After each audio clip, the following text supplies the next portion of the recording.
Este contenido on demand es un podcast producido por Radiopolis Podcast. Derechos reservados México 2025. Se acabó la tristeza, la calamidad y la depresión. Estamos de regreso. Marta de Baile en W. Nueva temporada. Lo mejor de la radio.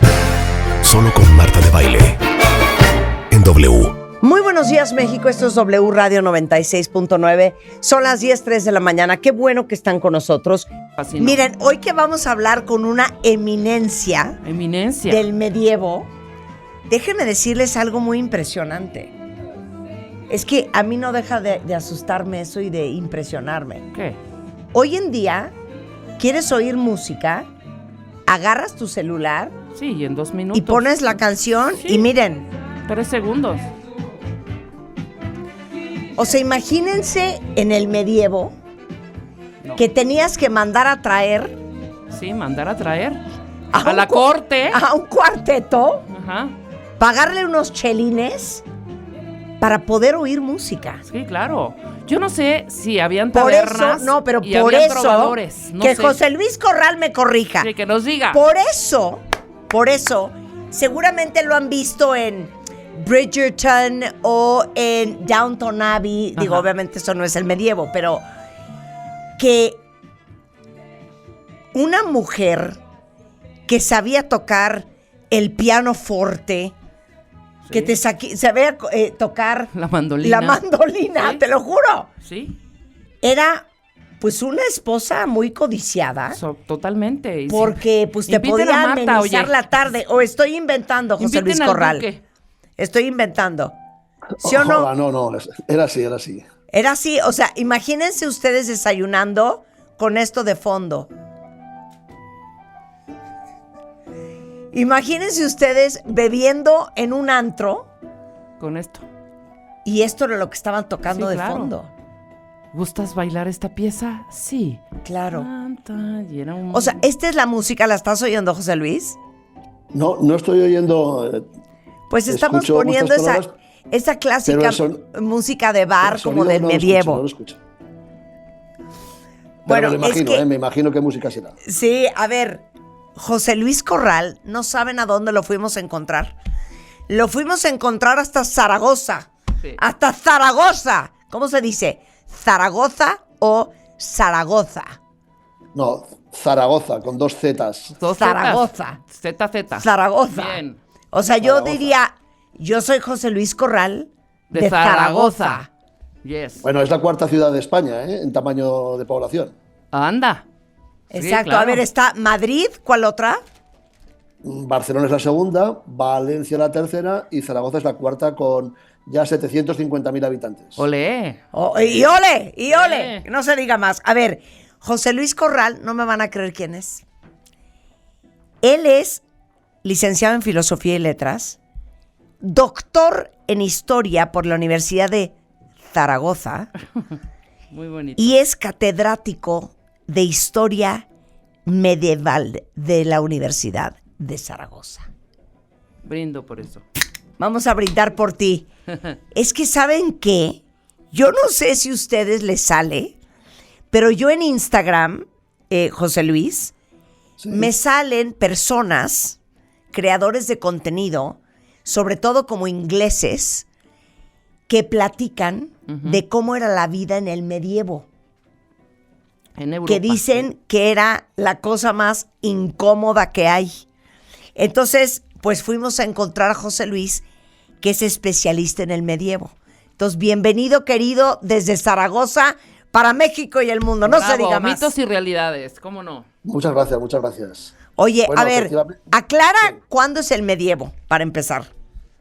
Bueno, yo soy catedrático de Historia Medieval y desde luego no sigo mucho esas redes sociales, esos creadores de contenido, porque entre otras cosas hay mucho aficionado.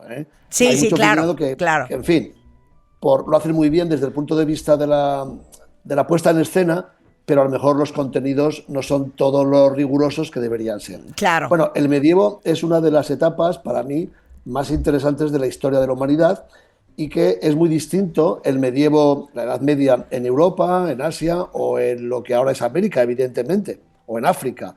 Pero en Europa consideramos la Edad Media, en la historia de Europa, consideramos la Edad Media ese periodo de 1000 años aproximadamente que va desde la caída del Imperio Romano, que tuvo lugar en el año 476, hasta la caída, la segunda caída del Imperio Romano de Oriente, Bizancio, la actual Estambul, la capital histórica de Turquía, que no la administrativa, que es Ankara, en el año 1453. Por tanto, serían esos 1000 años desde finales del siglo V hasta finales del siglo XV. Eso sería la Edad Media vista desde la perspectiva europea, porque en Asia, en África y en América la temporalidad, los periodos históricos no son exactamente los mismos. Por eso, entonces son los siglos, digo, el último es el siglo XIV, ¿correcto? El 15 es el último. El 15 es el último, y Sí, el primero... bueno, el 15 está en la transición de la Edad Media a la Edad Moderna, sí. O sea, pero imagínense que la Edad Media de entrada, uno piensa que es el siglo XIV y el siglo XV. No, son 1000 años Sí. de Edad Media. Ahora, hay de Edad Media a Edad Media. Hay, evidentemente, 1000 años dan para mucho. Y en Europa no es lo mismo hablar de los inicios de la Edad Media, cuando Europa entra en una decadencia considerable con la caída del Imperio Romano, sencillamente porque no hay ninguna gran autoridad que organice la política, la economía, la sociedad. Se ha fragmentado Europa, la Europa romana y el norte de África, también romano, se han fragmentado en varios reinos germánicos y, en consecuencia, aquella cultura clásica no desaparece del todo, pero sí queda muy ralentizada.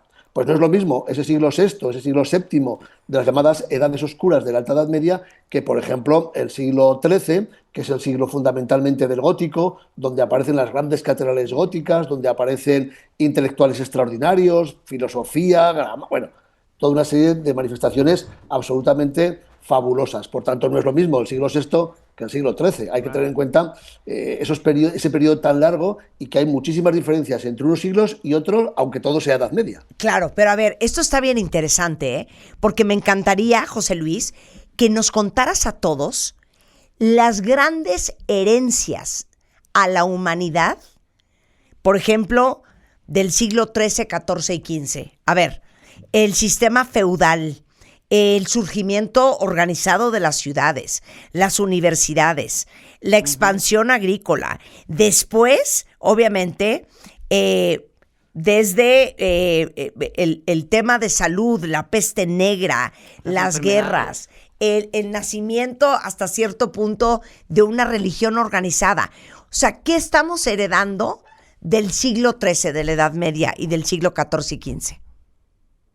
Bueno, en Europa se nos llena muchísimo la boca con nuestra herencia grecorromana.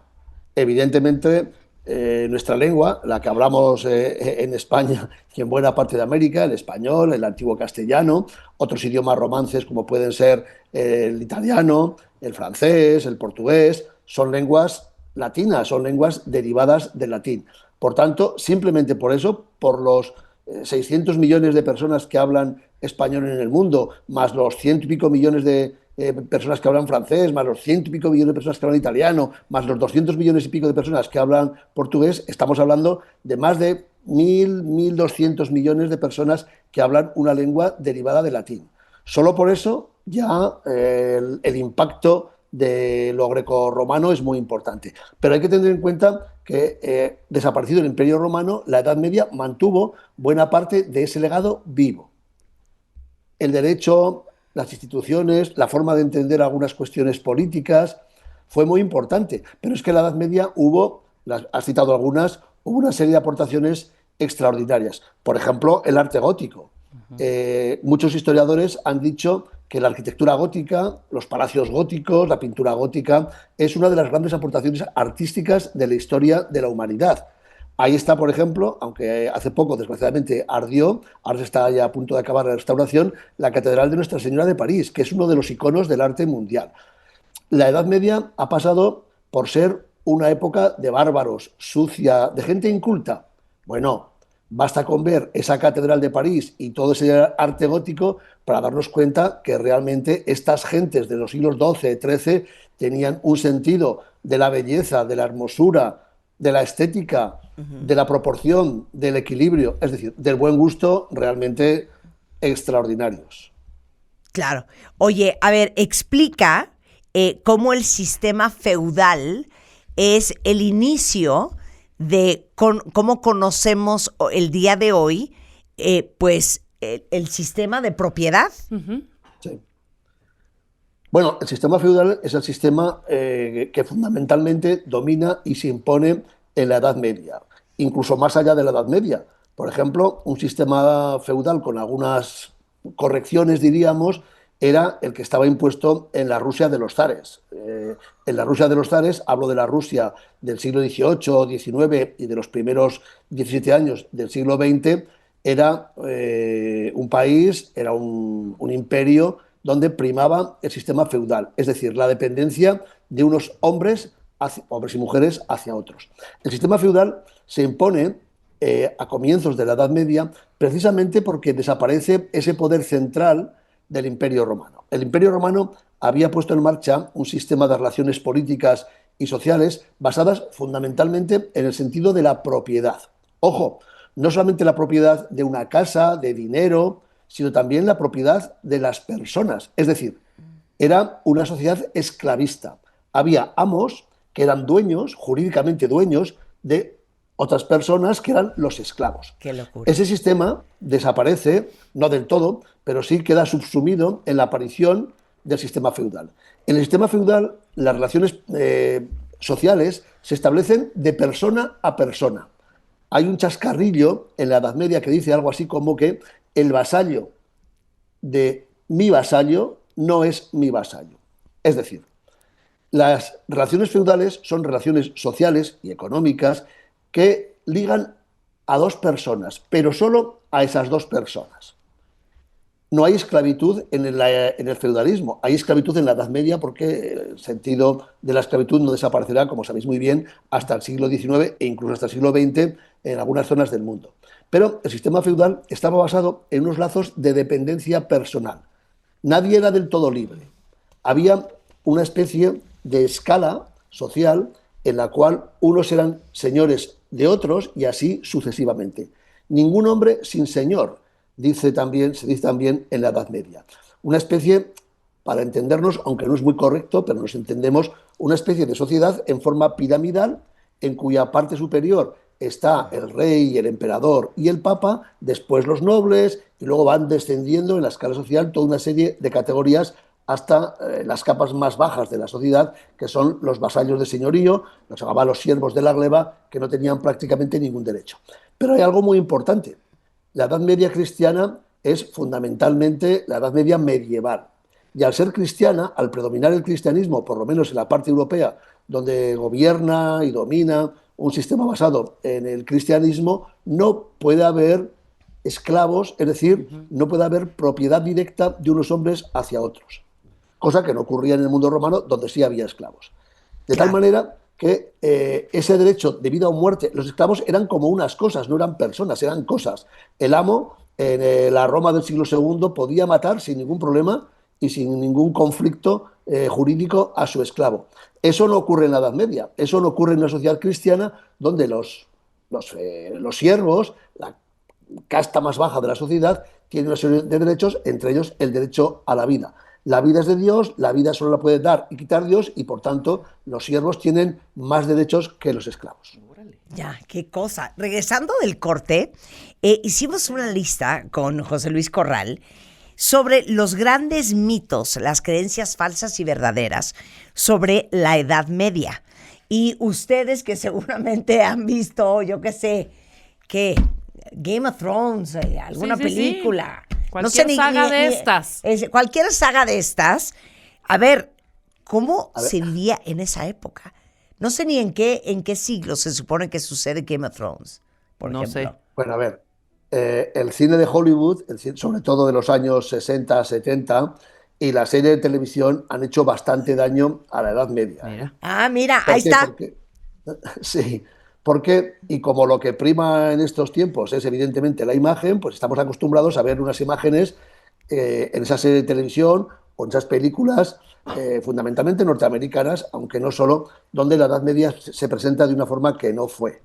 Es muy habitual, por ejemplo, ver, ¿qué diría? Hemos hablado en el guioncillo previo, unas imágenes de comidas medievales, por ejemplo, los nobles con el rey comiendo en un castillo. Sí. Y aquello parece algo realmente bastante poco elegante. Se ve cómo comen de una forma desaforada, tiran los huesos por el suelo, bastante bárbaros. No era así. Basta con ver los cuadros, los frescos, los retablos, las pinturas medievales o los inventarios que aparecen en los archivos que trabajamos evidentemente los historiadores, para darnos cuenta que una mesa nobiliaria de un rey o de un noble, las de la gente pobre, como siempre y como en todas las épocas, no era igual, por supuesto, pero las mesas de las clases nobiliarias o incluso de la burguesía de las ciudades eran mesas exquisitas. Había manteles, servilletas, vajillas, copas, todo un servicio de mesa absolutamente exquisito y además con unos bordados y una delicadeza absoluta. Basta con entrar en cualquier página web que presente miniaturas medievales o cuadros, retablos, frescos de la Edad Media para ver esas mesas cómo estaban dispuestas. Por tanto, esa imagen de bárbaros comiendo con las manos. Sí, bueno, claro, comiéndose la pata del chancho, sí, así, ya sabes, a mordidas y a jalones la carne, y luego bebiendo vino que se les escurría por el cuello. Cero, había cobertería y había todo esto. No era así, no era así. En algunas ocasiones, hombre, no se puede hacer una presentación maximalista de la Edad Media porque había muchísimas circunstancias, pero en general las mesas de la gente con mayores posibilidades económicas, reyes, nobles o la burguesía, los comerciantes de las grandes ciudades, tenían unos gustos muy exquisitos a la hora de comer. O, por ejemplo, la higiene u otras cosas que se nos ha presentado como una época pues realmente terrible. Es que en el medievo, José Luis, nadie se bañaba. Haz la aclaración. ¿Y cómo se bañaban? Quiero saberlo todo. Pues se bañaban y bastante. Evidentemente, en los pueblos pequeños, en las aldeas, no había unas condiciones higiénicas como podía haber, por ejemplo, en algunos otros lugares. Pero la tradición del baño mediterráneo, del mundo mediterráneo, de los romanos, se mantuvo en la Edad Media, incluso en zonas muy, entre comillas, salvajes de la propia Edad Media, como podía ser Inglaterra o los países escandinavos. Ya. La sauna, por ejemplo, es un invento del norte de Europa para purificar el cuerpo, pero bañarse también de alguna manera y para limpiarse el cuerpo. En la mayor parte de las ciudades europeas en la Edad Media había baños públicos. Algunos de ellos eran baños heredados de los romanos. Por ejemplo, en la ciudad inglesa de Bath todavía se conservan unos baños romanos que están en uso. Hablamos del siglo XXI, más de 2000 años de uso público y, por supuesto, también en la Edad Media. Bañarse era bastante más frecuente de lo que se dice y de lo que se cuentan en algunos sitios en la Edad Media. Incluso, por ejemplo, yo vivo en Zaragoza, pero he nacido en una pequeña ciudad medieval, preciosa, que está muy cerca de Zaragoza, a 80 kilómetros al sur de la ciudad donde vivo, que se llama Daroca. Y he trabajado documentación medieval de la ciudad de Daroca. Pues Daroca, que tenía unos 4.000 habitantes, una ciudad mediana en la Edad Media, tenía unos baños públicos, el agua se suministraba desde una acequia, donde había un régimen de uso de esos baños públicos que ni hoy en día casi lo podemos encontrar. Había horas para que se bañaran los hombres y las mujeres por separado. Ajá. Pero como en la ciudad había las tres grandes religiones de la época, judíos, musulmanes y cristianos, que tampoco se podían mezclar a la hora de bañarse, cada una de las personas de estas religiones tenía también un horario para bañarse. Y había unos precios y había un sistema, como digo, de baños públicos. Ok, pero a ver, pero para los que no han ido o a La Roca o a Bath, ¿cómo eran esos baños? Porque uno se imagina que en el medievo, metían una tina enorme, o tenían estas tinas enormes que llenaban de agua y ahí se metían las doncellas, o que se bañaban en el río. Entonces, ¿cómo era? Bueno, donde había una tradición de baños romanos, fundamentalmente en algunas zonas de Inglaterra, Italia, España, Francia, por supuesto que se usaban esos baños romanos y estaban en uso. Si no, se construían baños en la Edad Media. En Al-Ándalus, es decir, en lo que fue la España musulmana, El baño era uno de los edificios principales de las ciudades islámicas de la actual España, de Al-Ándalus. Eran al estilo prácticamente de los baños romanos. Había una sala caliente, donde había agua caliente, después una sala templada y una sala fría. E incluso había una zona de descanso para relajarse, reposar, descansar un tiempo entre baño y baño. Muy parecido a los baños romanos, aunque quizá, claro, no tan extraordinariamente monumentales desde el punto de vista arquitectónico, porque había desaparecido el gran imperio romano. Pero el sistema era muy parecido. En algunas casas de la gente más rica, los pobres, como siempre, vivían de otra manera. Pero en las casas de los nobles, de los reyes, en los palacios o de la alta burguesía de las ciudades, solían tener bañeras de madera, tinas de madera, donde esta gente, pues durante unas horas o unos minutos a la semana, al día incluso, se bañaban. Era muy habitual, por ejemplo, que cuando una doncella se iba a casar, cuando una chica o una mujer se iba a casar, se le hacía un baño ritual, no solamente de purificación, sino también para que fuera limpia a la boda. Esto era muy frecuente, es decir, que vamos a desterrar ese tópico de una sociedad sucia, muy sucia, donde la gente no veía el agua más que para beber y por casualidad. Había baños, había bañeras, había tinas, sobre todo en las clases más pudientes, y la gente se bañaba con cierta frecuencia. No todos, no se puede, como he dicho antes, hacer maximalismo con esto y generalizar, pero desde luego tampoco hay que tener en cuenta esas imágenes de una sociedad permanente que nos presentan en algunas películas y en algunos documentales. Okay. Porque además la clase dirigente lo hacía, por ejemplo, vestía bastante bien y tenían un ajuar interesante. Ahorita vamos a hablar del jaguar, pero entonces quiero que me haga esta aclaración, José Luis. No sé si ustedes han oído, y ahorita José Luis que nos lo confirme o lo niegue, que la razón por la cual existe esta tradición de que la novia lleve un ramo de flores en las manos era porque en el medievo, dicen las malas lenguas, usaban el aroma de esas flores para tapar el mal olor, vean qué horror, que venía de los genitales de la novia. Todo eso.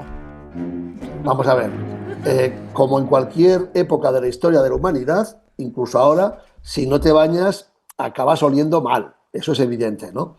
Pero no solamente las flores eran para evitar malos olores, para confundir malos olores. Es que en la Edad Media había una cantidad de perfumes extraordinaria. Por ejemplo, tenemos mucha documentación, muchísima documentación de cómo se traían perfumes de Oriente, de Arabia, de Irán, de Persia, incluso de más lejos, por la famosa ruta de la seda, hasta el Mediterráneo oriental, hasta los puertos de lo que hoy en día son el Líbano, Israel o Siria, y desde allí estos productos, estas especies, estos perfumes aromáticos se importaban a Europa occidental, a Francia, a España, a Portugal, etc. Y tenemos listas enormes de los precios de estos productos, de los perfumes que se usaban. Se usaban perfumes muy sofisticados. Por ejemplo, hechos con algalia, con almizcle, con maderas, con sándalo y con otros productos que hoy en día también se utilizan en todo el mundo para fabricar perfumes. Los ricos usaban perfumes frecuentemente, muy frecuentemente, y las flores no solamente eran para evitar malos olores, que también. Las flores se utilizaban sobre todo como símbolo de pureza de la joven que iba a casarse con su novio, con su futuro marido al altar, era un símbolo de pureza. Pero desde luego los ricos usaban, y con mucha profusión, perfumes extraordinarios, y tenemos listas enormes, mucha documentación sobre esta cuestión. Ok, ahí te va otra. Esta me urge que me la aclare. Ubicas la palabra fuck, que significa, pues, nada en España sería follar, ¿no? Sí, ok. Sí. Muchos dicen que la palabra fuck viene de las palabras fornication under consent of the king. O sea, fornicación bajo el consentimiento del rey. Y que en las puertas en el medievo ponían la palabra fuck, como diciendo, esta nueva pareja de recién casados tienen autorización del rey de follar. Eso me lleva a preguntarte, A, si eso es cierto, y B, el derecho de pernada. Mira, eso es una leyenda urbana, lo de fuck en las puertas es una leyenda urbana, Okay. porque quien autorizaba o no a las parejas a hacer el amor, a fuck, no era el rey, no era la autoridad política, era la iglesia. Hacer el amor, fornicar, follar, fuera del matrimonio era un pecado. Y por tanto, para poder fornicar legalmente había que casarse. No era una cuestión política, era una cuestión religiosa, ¿eh? Y por tanto los cristianos, si querían hacer legalmente el amor, se tenían que casar. Pero desde luego la fornicación era muy habitual. La Edad Media tiene una válvula de escape, sobre todo para los hombres, que son los burdeles. La Europa occidental está llena de burdeles. En todas las ciudades había burdeles, había casas de latrocinio, como se decía, donde mujeres públicas, prostitutas, vendían su cuerpo a cambio de un dinero. Ese era un oficio muy frecuente en muchas ciudades medievales. Incluso hay ciudades como Rennes en Francia, París, Londres, donde tienen perfectamente regulada la prostitución. Por cierto, en muchas ocasiones, dependiendo del tamaño de las ciudades, había burdeles en barrios especiales para la prostitución, que además eran quizá los más limpios. Yo recuerdo, por ejemplo, ahora una documentación que manejé sobre el siglo XIV en la ciudad de Valencia, en España, donde había un burdel de varias casas con un par de calles absolutamente delicioso, con flores, con macetas, con ramos de enramadas por todas partes, con las casas súper limpias. Eso también era la Edad Media. Oye, pero espérame una cosa. Estos burdeles existían porque teóricamente tú, con la mujer a la que ibas a desposar, por una cuestión de religión, no podías tener sexo con ella. ¿Era visto esa práctica en el medievo como se ve la prostitución, por ejemplo, hoy en sociedades más conservadoras, de igual manera? No, en absoluto. No solamente la prostitución no era algo habitual, sino que buena parte, esto os va a sorprender, buena parte de los burdeles europeos, los espacios públicos, las calles, las casas donde estaba el burdel, dependiendo del tamaño de la ciudad, si era una ciudad pequeñita tenía una casa o dos, y si era muy grande podía tener varias casas, incluso 2 o 3 calles, el burdel. Los burdeles eran habitualmente propiedad de los ayuntamientos, de los concejos. Y además... O sea, era un servicio del gobierno, un servicio de la alcaldía. De los gobiernos municipales. Y se alquilaban a una serie de hosteleros que eran los que los explotaban. O les llamaríamos proxenetas, ¿no? Pero en muchas libros de cuentas municipales en toda Europa, aparece como fuente de ingreso en el presupuesto municipal de aquel tiempo lo que supone el ingreso para el municipio del alquiler del burdel. Y para que te hagas una idea, solía estar en torno al 5 o 7% de los ingresos anuales municipales, que es muchísimo dinero. No solo eso, en algunas ciudades que tenían un obispo, una sede episcopal, recuerdo por ejemplo ahora la ciudad de Tarazona, el burdel lo explotaba y era propiedad del obispo. Por tanto, la prostitución no solamente no estaba prohibida, sino que estaba consentida.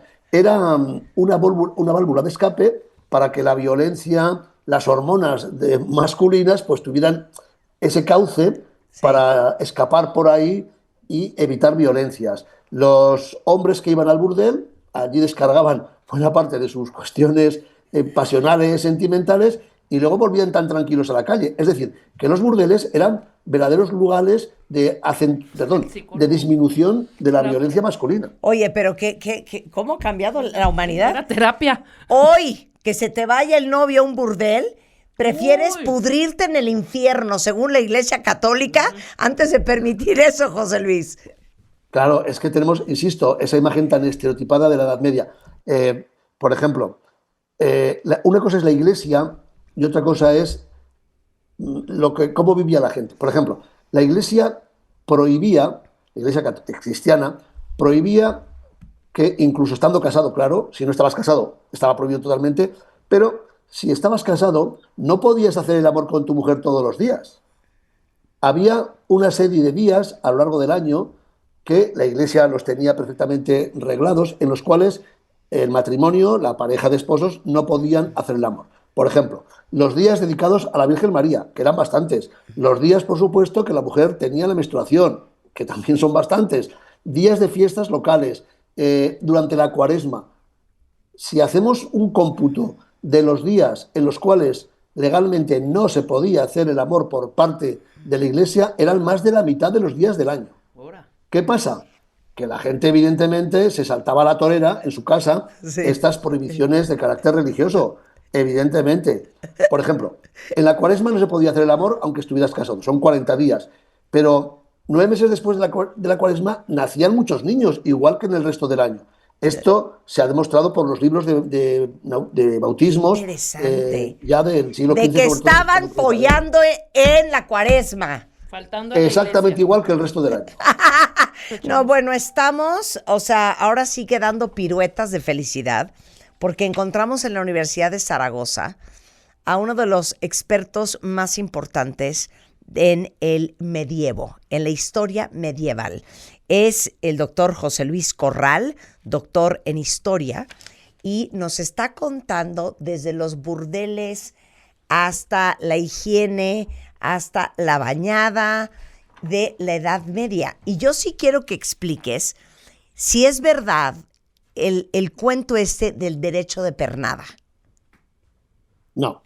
Este es uno de los grandes bulos, una palabra que está muy de moda en mi país últimamente en política, de las falsedades que se han contado sobre la Edad Media. El derecho de pernada no existió. Bueno, explica qué es el derecho de pernada según esto y luego por qué no existió. El derecho de pernada es un falso derecho que tenían presuntamente los nobles para acostarse con la noche de bodas con la recién casada, con la novia. Eso jamás existió. No quiere decir que en la Edad Media no hubiera abusos de nobles sobre mujeres, evidentemente, de nobles y de no nobles, porque los casos son abundantes en la documentación judicial y tenemos casos de violación, de abuso sexual de hombres sobre mujeres en todas las categorías sociales. Pero un derecho llamado de pernada, es decir, un derecho que privilegiara a que un noble podía acostarse con la mujer de su siervo, de su vasallo, esa primera noche, el jus prima nocte, que se dice en algunos textos, no existió jamás. Por muchas razones. Primero, porque estamos en una sociedad, la sociedad medieval europea es fundamentalmente cristiana. Y el cristianismo, la Iglesia, jamás consentiría, evidentemente, las relaciones sexuales fuera del matrimonio. El derecho de primera noche, derecho de pernada, sería el uso del sexo fuera del matrimonio.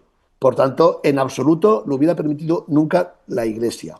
Esto es un bulo que empezó a correr en el siglo XV, pero que nunca existió en ninguna parte. Ni está en las constituciones de las ciudades, ni en los estatutos jurídicos, ni en los textos legales, ni en las ordenanzas. En ningún sitio existe el derecho de pernada.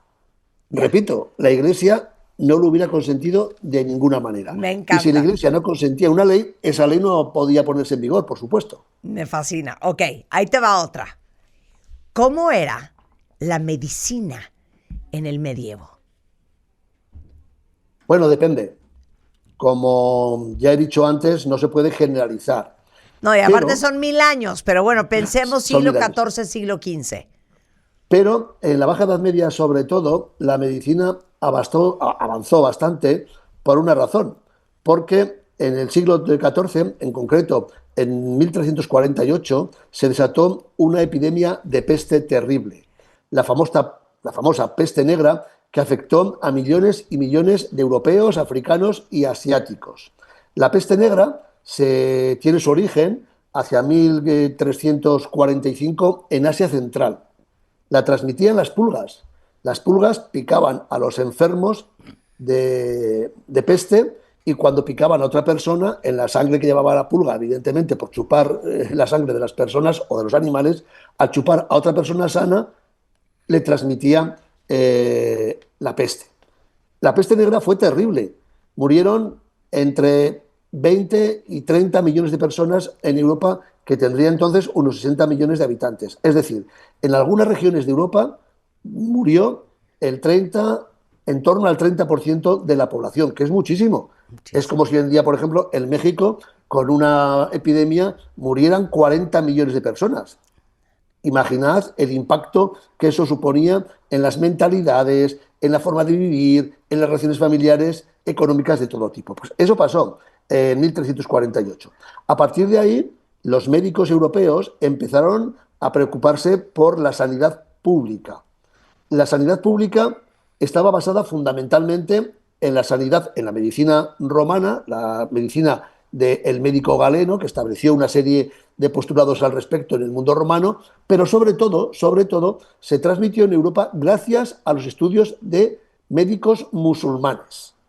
El más conocido de todos ellos es Ibn Sina, el famoso Avicena, que escribió en el siglo X un canon, se llama así, un canon de medicina, es decir, un canon donde se ordenaban las enfermedades más importantes que existían en aquella época y la forma de curarlas. A ver, pero dame ejemplos. ¿Cuáles y cómo se curaban? Por ejemplo, los médicos árabes se dieron cuenta de que la peste, la gran epidemia, fue la de 1348, pero hubo otras epidemias de peste antes y después. Por ejemplo, descubrieron que para curar la peste no había otro remedio que limpiar las pústulas, los bulbos, las hinchazones que provocaba la peste. En las axilas, en los ganglios linfáticos, en el cuello, en las axilas, en las ingles, ahí los ganglios linfáticos, donde está todo el sistema inmunológico del cuerpo humano, con los glóbulos blancos, etcétera, se hinchaban y acababan pues provocando la muerte del enfermo. Se dieron cuenta que sajando, es decir, operando, abriendo con unos bisturís esas vulvas y limpiando lo que había en esos bultos, el enfermo solía sanar. Por ejemplo, es un caso práctico. O casos prácticos a la hora de poner remedios de carácter profiláctico a algunas enfermedades, como por ejemplo el sarampión o, por ejemplo, la viruela. La viruela ha sido la enfermedad que más muertes ha causado en la historia de la humanidad. No había solución, no se conocían los antibióticos como hoy en día los conocemos, pero sí que había soluciones como, por ejemplo, profilácticas como la cuarentena. En casi todas las ciudades europeas había lo que se llamaba unos lazaretos.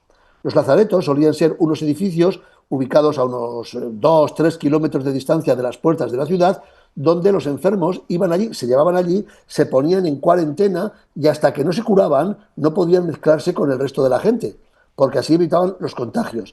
En casi todas las ciudades europeas había hospitales públicos, que esto tampoco se sabe. Es verdad que en la Edad Media la palabra hospital es una mezcla de lo que hoy entendemos como un hospital para curar enfermos, pero también de un hotel para peregrinos. No había hoteles y la gente, los viajeros en algún lugar tenían que pasar la noche. Bueno, pues en esos hoteles para peregrinos, hospitales, solía haber un pequeño departamento donde especialistas se dedicaban a curar enfermedades. Conocemos cada vez más, porque están haciendo estudios de medicina forense, de carácter antropológico, conocemos prácticas de trepanación en el cráneo para limpiar tumores cerebrales y demás con instrumentos quirúrgicos de bastante precisión.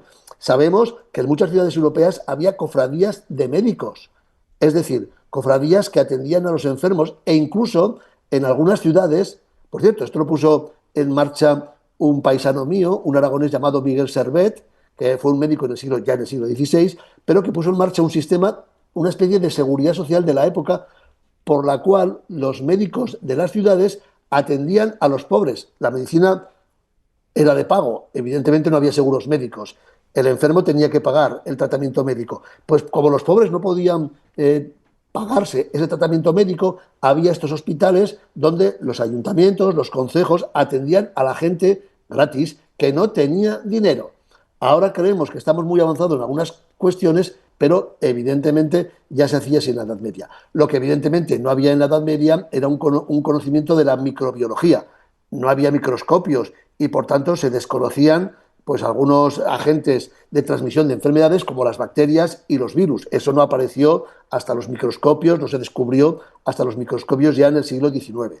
Pero había una medicina que permitía que mucha gente tuviera acceso a ser curado de enfermedad. Por eso, pero si también te tenían que sacar una muela, José Luis, si se te tenían que amputar una pierna, si te tenían que cortar un pedazo del colon, ¿cómo sucedía eso? Bueno, ya he dicho que había bastantes aparatos quirúrgicos, mucho más toscos que los que ahora se pueden utilizar en un quirófano, pero se hacían amputaciones. No había manera de reponer esa amputación de forma biológica, pero sí de forma mecánica. Por ejemplo, sabemos, y lo hemos visto en algunas necrópolis, en algunos enterramientos, que se reponían dientes, uno perdía un diente, iba al dentista, a los dentistas de entonces, claro, y te colocaban un diente de otra persona para que pudiera seguir masticando. Incluso había dentaduras de madera para que los que perdían todos los dientes pudieran por lo menos masticar algunos productos alimenticios. Incluso sabemos que médicos musulmanes y después cristianos en la Facultad de Medicina de Salerno, en Montpellier, en Francia, operaban de cataratas. Es decir, gente que no veía porque tenía esa nube, ese velo de la catarata en el ojo, podían recuperar la visión mediante una operación de cataratas. Hubo algunos médicos extraordinarios que utilizaban pócimas, experimentos casi de alquimia para curar determinados determinadas enfermedades gástricas, pócimas que se ingerían al estilo de un medicamento que se bebe o una pastilla para no tener dolores de barriga, dolores de vientre u otros dolores musculares. Es decir, que no era, ni de lejos, claro, la medicina tan avanzada como está en la actualidad, pero por supuesto que tenían conocimientos adecuados para la época de prácticas médicas para curar enfermedades, para amputar miembros. Incluso sabemos también de casos en los cuales se reponían miembros, una mano, unos dedos, incluso una pierna, de forma ortopédica. O sea, muy sencillos, pero los cojos podían recibir en su momento una prótesis para poder caminar. Ya. Oye, a ver, ¿es cierto que los nobles en el medievo tenían destruidos todos los dientes porque eran ellos quienes tenían más acceso a comer más azúcar? Sí.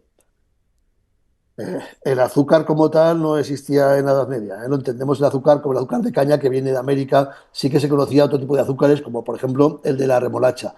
Normalmente, para endulzar algunos alimentos, los postres sobre todo, lo que se usaba muchísimo, y por herencia musulmana, árabe, en Europa medieval, era la miel. La miel era el edulcorante fundamental en la Edad Media. Pero es verdad que la gente tenía unos dientes, se estropeaban los dientes, no todos, y también dependía de las zonas. Por ejemplo, si tú estás viviendo en una zona en la cual en Europa el agua procede de manantiales de rocas graníticas, normalmente los dientes se te estropean bastante, porque el granito, el agua que pasa por capas de rocas graníticas, provoca pues, que se estropeen los dientes. Pero en cambio, si vives en una región como buena parte del Mediterráneo, donde el agua es fundamentalmente de procedencia de rocas, de manantiales calcáreos, donde hay mucha cal, esa cal va a los huesos y va a los dientes. Por tanto, quizá la gente que vivía en algunas zonas de Europa tenía los dientes muy distintos a la gente de otras zonas de Europa en función, sobre todo, del tipo de agua que bebían, si tenía más o menos cal. Y, por supuesto, que la gente se lavaba los dientes. Utilizaban palillos, utilizaban hierbas aromáticas para, incluso una especie de cepillitos, para cepillarse los dientes y evitar estos problemas dentales. Aunque es cierto que había, evidentemente, muchos problemas de dentición. Pero no tanto como se dice, y esto lo sabemos perfectamente, no hay que recurrir a las fuentes escritas por las fuentes arqueológicas. Yo he excavado, hace muchos años que no excavo, pero cuando en mi juventud hacía arqueología medieval, he excavado algunas necrópolis con cadáveres del siglo IX, del siglo X, del siglo XII, que tenían los dientes bastante bien, o mal, evidentemente. Pero como hoy en día, si hoy en día no te cuidas los dientes, los tendrás mal, y si te los cuidas, pues los tendrás bien. O sea que en eso no hemos cambiado demasiado. ¡Qué joya! Oye, vamos a hacer parte 2 y 3, ¿no?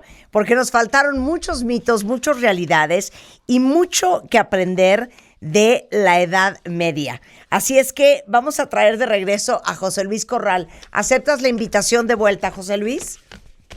Bueno, ahora tengo unos días un poco complicados porque, además de ser historiador, yo soy novelista. He escrito 30 novelas históricas. Por cierto, con algunas de ellas he estado en la Feria del Libro de Guadalajara. ¡Ah, qué increíble! México, ¿no? Oye, pues estarán a la venta seguramente en cualquier lugar aquí en México. He publicado además en Planeta y en Penguin, con lo cual sí estarán por ahí. Y, por cierto, las novelas, quizá para algunos es un defecto de un historiador, pero las novelas te obligan a entender de otra forma la historia, mucho más cercana a las pasiones, a los sentimientos y a todo esto que os estoy contando.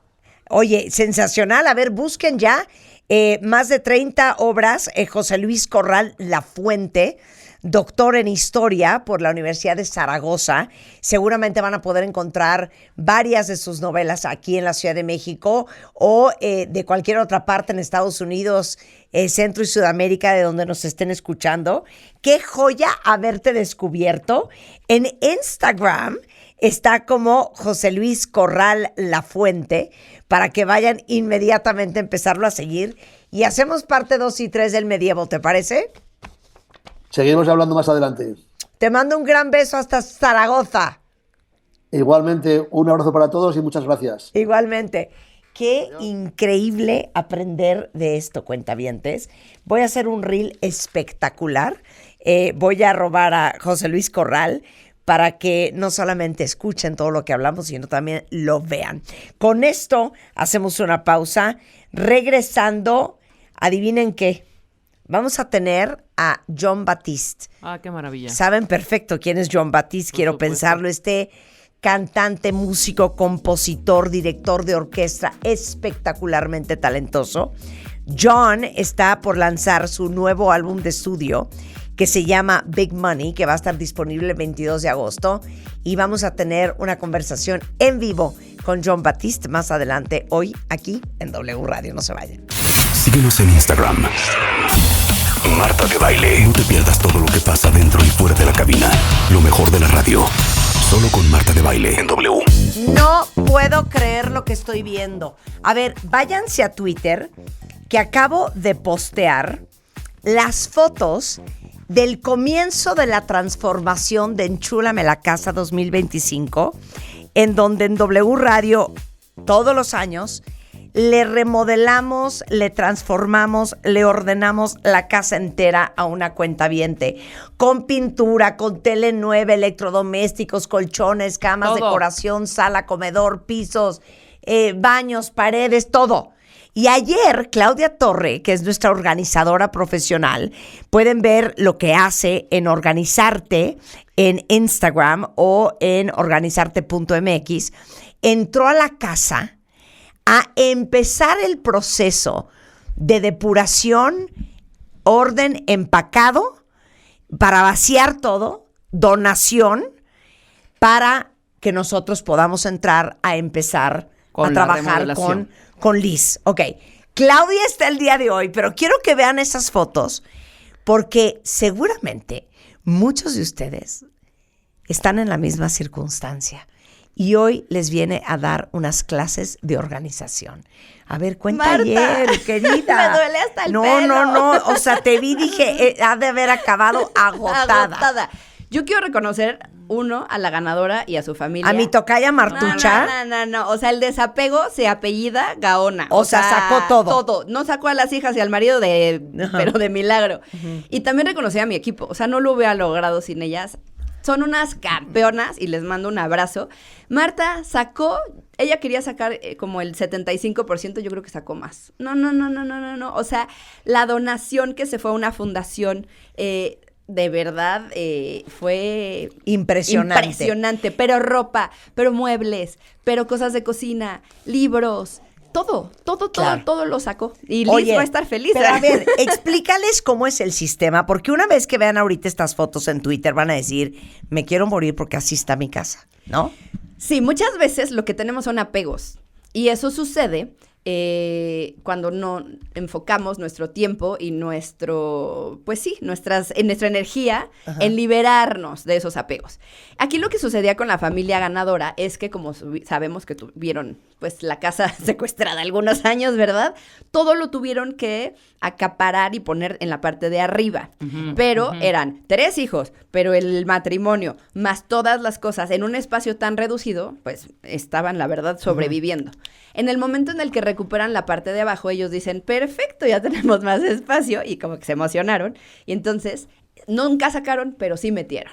Exacto. Claro. Y llegó un punto en el que ya se estaban ahogando. Entonces, justo lo que nosotros hicimos fue aplicar los 2 primeros pasos de la metodología del orden, que fue poner iguales con iguales, que ahí es donde nos dimos cuenta de todo lo que había, Ajá. y el segundo paso, que es reducir. Y ahí es donde ella decidió qué se va, qué se queda y qué se llevaban por 3 meses para poder vivir. Exacto, pero entonces, para todos los que nos están escuchando, el primer paso, si pudieran hacerlo ustedes en su casa el fin de semana, es... Ordena iguales con iguales para que se den cuenta qué tienen, qué cantidad, Dame en qué estado ejemplos. están. Dame Toda ejemplos. la ropa, la sacas del closet y la ponen iguales con iguales, de playeras con playeras, pantalones con pantalones, calzones con calzones, calcetines con calcetines. Sí. Con la clienta lo que nos sucedió es que tenía, bueno, así... pero maletas y cajas y muebles y todo de ropa. Y cuando ella pues veía un closet, solo veía esa ropa. Veía otro closet, solo veía... Cuando toda la juntamos, ella dijo, Dios cuando quieres mío, vomitar, ¿qué está claro. pasando aquí? Sí. Ni ella estaba consciente. Claro. Entonces, iguales con iguales. y luego el segundo paso, que es la R de reduce. Y aquí es cuando tienes que tomar decisiones. Aquí sí dices, esto lo amo, esto lo uso, esto lo necesito, esto me hace feliz, esto ya no aporta a mi vida, esto lo voy a necesitar los próximos 3 meses, esto sí lo puedo guardar con nuestros amigos de Espacio, que nos van a guardar todo en una bodega durante 3 meses, y todo lo demás se fue a donación. Entonces, cuando tú tienes enfrente Ujú. 23 camisetas, No, por no decir 100, No, 300, Marta. 300 camisetas, o tienes 400 DVDs, o tienes... Papeles, libros. No, bueno. La pregunta que te tienes que hacer para tomar la decisión de si te lo quedas, ¿lo donas? Es... Son muchas. Lo amo, lo uso, lo necesito, me hace feliz, cumple el propósito para Sí. el cual llegó a esta vida, o aporta a mi propósito de vida, me lo volvería a comprar, me ayuda en lugar de estorbarme, me he vuelto esclava de mis cosas, las Claro. cosas tienen que estar a mi servicio, no al revés. Claro. Entonces, todo esa es la reflexión que hay que hacer. Y Marta, tu tocaya, ya estaba listísima para soltar, pero Claro. no tenía la guía, no sabía por Claro. dónde empezar. Claro. No tenía esa metodología para poder hacerlo. Entonces, cuando mi equipo y yo llegamos, pero Claro. agarró y dijo, de aquí soy. Mi única experiencia es el trabajo que ha hecho Claudia en mi casa, con mi ático, con mi sótano. Y una vez, y por ahí en tu Instagram, vayan a ver cómo estaba el sótano de mi casa. Claudia sacó el sótano entero, lo puso en el garage de mi casa. Y órale. Y cuando yo vi Todo lo que habían 50 botes de pintura, Comex, de todos los colores habidos y por haber, es cuando empezó. ¿Y este verde?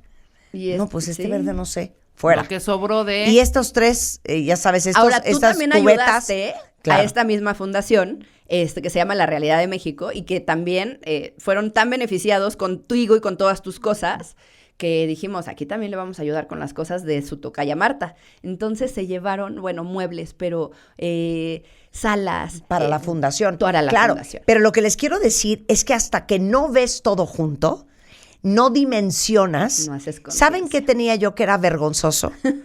Habían como 80 macetas y floreros. Sí, me de acuerdo. todos los tamaños. De que llega una flor a mi casa, Florero íbamos nuevo. y guardabas el florero. O sea, eran 80 floreros. Y entonces Claudia empezaba. ¿Te gusta? ¿Lo vas a usar? No. Fuera. ¿Te gusta? ¿Lo vas a usar? Ese sí, lo que se queda. Pero bueno, fue un camión entero de esos de cascajo Sí, sí, sí. que se llevó toda la donación. Y si ven el Twitter que acabo de poner, de la donación de mi tocaya de Enchúlame la Casa, fue también un camión entero. Fue un camión completo de basura, Claro. basura. Claro. Parte de eso era reciclaje y luego lo canalizamos muy Claro. bien. Otro camión completo era de lo que ellos iban a necesitar para sobrevivir estos 3 meses que vamos a remodelar. Otro fueron las cosas que tal vez no necesitan en 3 meses, pero Sí. sí los quieren para la vida, Claro. que son los de Espacio. Y todo lo demás fue donación, pero de donación fueron 2 camiones, uno de 3.5 toneladas y otra combi. Y les digo una cosa, todos en nuestras casas tenemos una cantidad de cosas que harían muy feliz a alguien más. Muy feliz. Esa segunda vida es hermosa. Yo llevo 13 años donando a la Casa de la Amistad, ahora a esta nueva fundación, y de verdad le cambias la vida a las personas. Oigan, ya saben que todos los años en W Radio nos fascina transformarle la casa a una cuentaviente. La iniciativa se llama Enchúlame la casa. Y literal, con un equipo increíble de profesionales como Liz Silva, que es nuestra interiorista, Claudia Torre, organizadora profesional, un equipo de pintores, arquitectos, estructuristas. Remodelamos una casa entera. La transformación ya comenzó de la ganadora, que es mi tocaya, Marta, el día de ayer. Y Claudia Torre, que está hoy con nosotros, que es una organizadora profesional, con quien llevamos trabajando yo creo que más de 14, 11, 12, 11 años, ayer entró a la casa. Vayan a ver las fotos y los videos en Twitter que les acabo de postear. Literal, me los airdropeó de su celular al mío y estoy compartiendo las fotos y los videos. Porque les digo una cosa, siento que muchos de ustedes pueden tener un descontrol de cosas en su casa. Muchas cosas, mucho desorden, están abrumados porque ya, ahora sí que diría mi mamá, no da vuelta un gallo con cola. Y hoy les está compartiendo su sabiduría Claudia. Ya dijo antes del corte, lo primero que tienen que hacer es sacar todo y poner iguales con iguales para que dimensionen la cantidad de la misma cosa que tienen.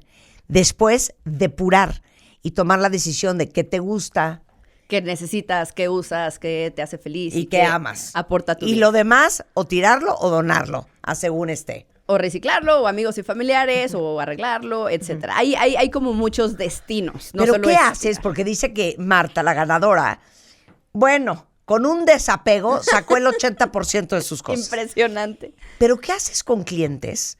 Para todas ustedes que sobre todo tienen parejas que no quieren tirar la camiseta que tienen desde 1982, sí, para convencer al cliente resistente al desapego. Me gusta que saques este tema porque realmente no los convenzo. Lo que hago es hacerlos reflexionar y hacerlos conscientes. Y eso lo hago a través de muchas preguntas. Preguntas. Y a partir de eso, ellos solitos se dan cuenta y toman la decisión. Entonces, parte de la metodología es justo hacer esa conciencia para que el cliente es el que toma las decisiones. Yo contigo no te dije, ay, Marta, ¿qué es esto? Vámonos, adiós, fuera, cero. Sí. Yo siempre es, Marta, ¿tú qué quieres? Y tú lo decides. O sea, yo lo hago muy mal entonces con mi marido, porque me acuerdo la primera vez, éramos novios apenas, y entonces me metí a su closet a ver cómo estaba lo de la ropa. Y entonces empiezo a sacar todo y le digo, ¿y esta chamarra? ¡Ay, es una chamarra de piel que yo amo, que compré en Argentina! Exacto, se va. Y esta camisa manga corta, ya sabes, camisa sí. De algodón de manga corta. Sí. No, bueno, es que esa la tengo yo desde... Por eso, se va. O sea, le saqué el 70% del closet. Cero lo invité a reflexionar. Di las instrucciones de lo que se iba y lo que se quedaba. Amo. Bueno, yo no tengo esa posibilidad con mis clientes porque al final yo sí necesito darles las herramientas para que ellas lo aprendan y para que lo lleven a cabo y sobre todo que ellas decidan, porque yo no puedo decidir sobre sus cosas. Ya con Juan tú es diferente. Pero también les quiero dar a todos los que nos están escuchando un hack que es como muy divertido y se van a dar cuenta ellos solitos de las cosas que usan y no usan. Yo esto lo aprendí del primer libro de los minimalistas, que si ya han visto su documental está increíble, pero el primer libro justo habla de que ellos metieron todo su departamento como, digamos, en cajas y lo guardaron así de... Lo cubrieron como muebles, todo. Y lo que de verdad necesitaban ya lo iban sacando de cada caja. Uh-huh. Y al final se dieron cuenta que como un 10% o un 20% es lo que realmente usaban y todo lo demás se deshicieron de... Eso fue lo que les abrió el paso a ser los minimalistas. Está un poquito intenso. Yo lo que les digo es, empiecen a hacerlo, por ejemplo, con el baño. Todo lo del baño, métanlo a cajas. Uh-huh. Y si necesitan cepillo de dientes, van a la caja, lo sacan, pasta de dientes y ya lo dejan afuera. Claro. Siguiente, me voy a bañar. Bueno, pues sacas shampoo, acondicionador, jabón, toalla, ya lo dejas afuera. Pero te vas a dar cuenta que en un lapso más o menos como de 3 semanas, un mes, van a haber muchísimas cosas adentro de las cajas. Y entonces ahí está, no solo la reflexión, ¿qué te digo la yo? Prueba. Mi baño, no saben la cantidad de cosas que yo regalo, cuentavientes, mando a mi oficina. Y aún así. Mi casa es una farmacia dermatológica, para empezar. Todas las cremas, todos los serums, para el cuerpo, para el codo, para desmanchar. Los cepillos. Yo me acuerdo que tiene cepillos de todo tipo. Sí, tengo todos los cepillos tamaños que se puedan imaginar. Todos los productos de pelo que en su mente ha existido. Y se los juro, tú me has visto. Yo he estado ahí. Saco. Ya, ayer me mandaron una bolsa llena de cosas, de productos. Miren, me asomé, agarré 2 cositas que me gustaban y les dije, esa bolsa la mandan a la oficina. Claro, que eres se muy lo generosa. repartan. Eso también he visto muchísimo. No, dije, ¿dónde guardo todo esto? Pero Sí. ahí está, en tener ese equilibrio entre, ok, Bien. si entra, sacas. Sí, exacto. Porque tú sacas mucho, pero entra Sí, mucho. Exacto.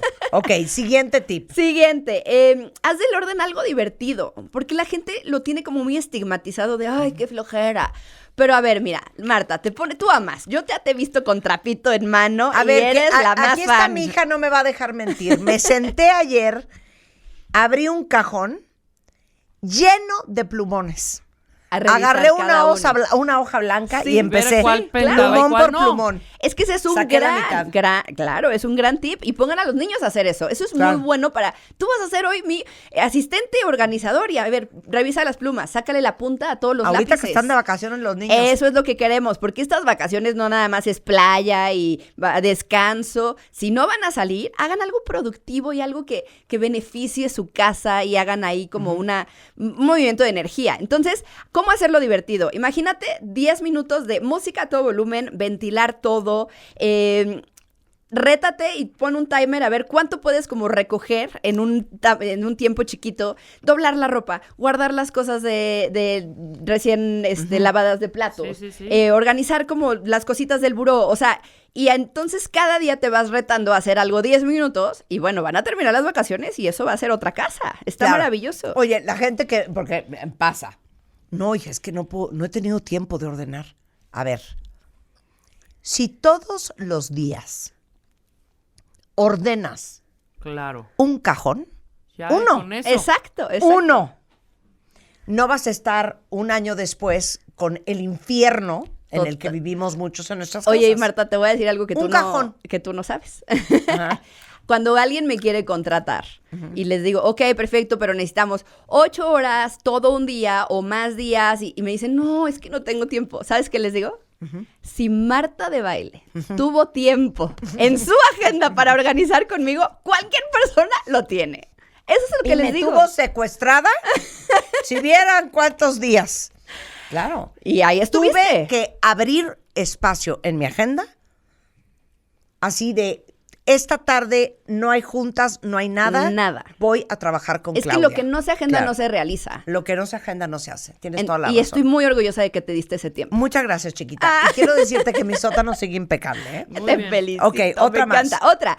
¿Tienes tú un espacio de paz en tu casa? Sí, mi ¿Cuál cuarto. es? Tu cuarto. Ok. O sea, en mi buró, tú lo has visto. Yo lo he visto. No hay nada. Nada. Hermoso. Hay un caballo, unas flores, 2 cacharritos ¿Y qué el sientes cuando teléfono. estás ahí? Y la luz y la lámpara. Una paz. Gracias. Un día vi que Juan dejó una caja de Kleenex en el buró. Y le dije, no, papacito. No, esto no es mercado. No me vas Eso a venir me aquí a Lo gustaría metes en el defender. cajón. O, ya saben, la gente, porque conozco muchos amigos, que el buró es una farmacia. No, una bodega. Todas las vitaminas ahí El Big encima. Vaporru. El Big Vaporru. Los cables, los libros. Los cables. libros, una caja de Kleenex. El cargador del celular. Nada. Y ahí les va otra peor, que se van a traumar. En mi baño, lo único que van a ver encima son 2 escaloncitos de acrílico con mis cremas, las de Juan del otro lado, y Jaboncito de manos. el jabón de manos, el dispensador. Tan, tan. No ves ni el y cepillo soy de dientes. testigo, ¿eh? soy testigo. No ves ni el cepillo de dientes. Horrible el cepillo de dientes encima del baño. Y Vayan y métanlo en un cajón. Por eso la invitación a estas ¿No se te hace vacaciones. Y además asqueroso? por higiene. Perdón, Claro. se me hace asqueroso Tener el cepillo entrar ahí. a un baño con los y ver cepillos. el cepillo de dientes Yo ahí. tampoco tengo el en un cepillo ahí. vasito. No, mis cepillos de dientes están en el primer Guardaditos. Me encanta. Es que tú muy bien, Marta. Sí. Y por eso esta invitación en estas vacaciones es que ustedes también creen un lugar de paz, un espacio de paz, el que quieran, en donde no haya desorden, en donde no haya contaminación visual, en donde sea su único refugio, donde lleguen y se sientan en paz, tranquilos, para respirar, para leer, para gozar. Solo un espacio. Y ya lo van a gozar tanto que van a decir, oye, yo ya quiero que esté así toda mi casa. ¿Cómo le hago? 100%. Entonces, y también otro tip, eliminar esa fricción diaria. Si todos los días dices, es que no encuentro las llaves, ya resuélvelo. Pon un llaverito, pon un ganchito, pon un clavito si quieres, pero resuelve eso de las llaves que todos los días dices, no las encuentro. O, claro. por ejemplo, no tengo dónde colgar mi chamarra. Ya cómprate un perchero. O sea, claro. resuelve esas pequeñas cosas que te dan dolor de cabeza y que llevas tanto tiempo sin resolver que es momento de que lo hagas. Son vacaciones y es el gran momento para realizar esto. 100%. Y también devolverle la dignidad al comedor, Marta. Hay ese espacio en donde aquí ponemos absolutamente todo, pero los libros, pero llegamos y las llaves, pero las monedas, pero los niños están haciendo la tarea, pero aquí las manualidades, pero ¿y el comedor dónde quedó? Entonces, regrésale la dignidad, es un comedor y tiene que estar vacío. ¿Y qué vas a hacer con todo lo demás? Ah, bueno, eso ya es otra historia, pero es justo de lo que te quiero platicar y a lo que vengo a platicarle a todos los cuentavientes el día de hoy. Sí, ¿Se puede? claro. Me encanta. Venga. Pues les Venga, quiero ¿cuál contar que voy a tener mañana un webinar. Y Ajá. se llama Los 3 secretos para ponerle orden a tu caos y volver a disfrutar de tu hogar. Y va a ser a las 7 de la noche en punto de la Ciudad de México. Y les voy a enseñar a los cuentavientes y a todas las personas que se registren por qué ordenar no te ha funcionado y aún así terminas agotada. ¿No te pasa que ordenas y arreglas y como decía ayer mi clientita, la ganadora, es que escombro y no veo orden en mi casa? Bueno, todo eso lo vamos a hablar. También, ¿cuál es la diferencia entre orden y organización? ¿Tú la sabes, Marta? 0. Muy bien, pues en el webinar también lo voy a platicar y los errores que normalmente cometemos. Y con todo por este Zoom, tema. para que todas las que nos escuchan en otras partes del país y del mundo De todos lados lo puedan pueden ver. tomar la clase. Y sobre todo, que también conozcan esos secretos para ya por fin salir del caos y no morir en el intento. Y la mejor noticia, Marta, es que es sin costo. Ay, ¿cómo? ¿Es totalmente gratis? Es totalmente gratis. Oye, se me hace hasta que metas a tus hijos adolescentes a aprender eso. Sobre me todo ahorita parece en las un gran vacaciones. aprendizaje Sí, de vida, ¿eh? Sí. Acuérdense, yo lo hago muy divertido, va a estar muy dinámico. Ajá. Y sobre todo, les voy a dar tips que les van a servir no solo para las vacaciones, sino para la vida. Y es muy sencillo. Si se quieren registrar, Ajá. vayan a mi Instagram y en cualquier historia, en cualquier mensaje, en cualquier comentario, en donde sea, comenten la palabra secreto. Ok. Y de esa forma ya les va a llegar directo el link para registrarse. Acuérdense que ya es mañana, entonces corran a hacerlo en este momento. No tiene costo y con la palabra secreto, además de obviamente seguirme para tener muchísimos más tips y hacks de organización y para que también sigan todas mis historias de cómo transformamos espacios en todo México. Me fascina. Claudia Torre, organizarte. Oigan, y como yo sé que muchos de ustedes son súper obsesivos con tener una súper bonita iluminación, fíjense que estamos muy contentos de que Tecnolight, que es una marca de iluminación impresionante, es patrocinador oficial de Enchúlame la Casa y nos dan la cantidad de productos de última tecnología que tiene Tecnolight para que puedan transformar sus espacios, crear ambientes espectaculares. Tienen luminarias decorativas, diseños modernos, soluciones conectadas a tu celular, tienen todo lo que necesitan para hacer realidad cualquier proyecto, te dan asesoría y atención personalizada. Entonces, para su casa, para su negocio o donde lo requieran, visítenlos en tecnolight.mx para que vean todos los productos que tienen para decorar espacios. Patrocinador oficial de Enchúlame la Casa. Claudia Torre es organizarte en Instagram. Ahí le ponen la palabra Secreto. Ajá. Y pueden registrarse sin costo a mi webinar, que es mañana a las 7 de la noche. Buenísimo. 24 de julio. Gracias, querida, y buena Gracias a suerte ti. con esa remodelación que estamos haciendo. Muchas gracias. Con esto, cuentaviente, nos vamos a un corte y no se vayan, ya volvemos. Bebemundo presenta. Estamos de regreso en W Radio y no sé si sepan, pero dentro de mi compañía tenemos la plataforma de bebemundo.com, tanto en redes como en web, en donde nos dedicamos a generar contenido con los especialistas más capaces de México y el mundo sobre la crianza de los niños, caray, para que todos ustedes, si un día necesitan algo, alguien, aprender de algo, conseguir a alguien, sepan que eso está ahí de referencia. Y una de mis personas favoritas es Marcela Escalera.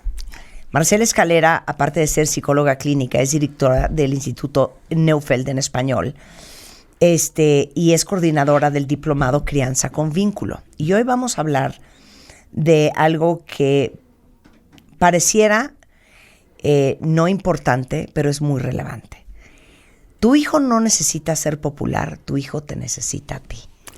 ¿Qué tal? ¿Qué hablas? ¿Qué tal? ¿De qué hablas? Es que siempre que vienes me asustas. Pues fíjate, Marta, hoy tenemos toda nuestra energía puesta como adultos y como jóvenes en pertenecer, en ser iguales a los demás, en tener likes, en gustarle a los otros, y esta necesidad que tenemos de no perdernos de nada y de ser partes de grupos, muchas veces nos hace perder nuestra individualidad.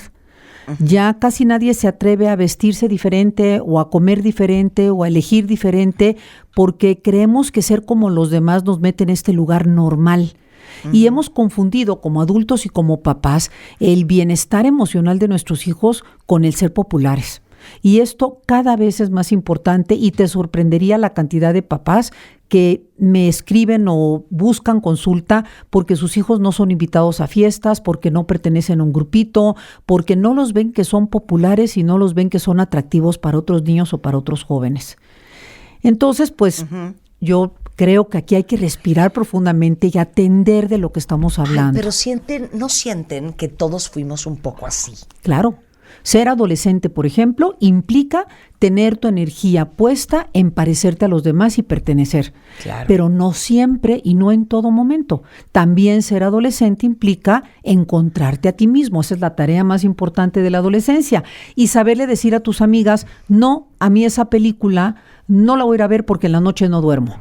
No quiero probar esta sustancia porque yo elegí no hacerlo. Claro. Y no nos atrevemos a hacerlo. Pero te digo algo, vamos a hacer aquí un momento de reflexión.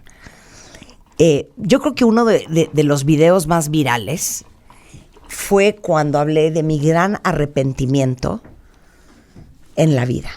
Uh-huh. Y mi gran arrepentimiento en la vida fue perder muchos años no sintiéndome fabulosa. Ok.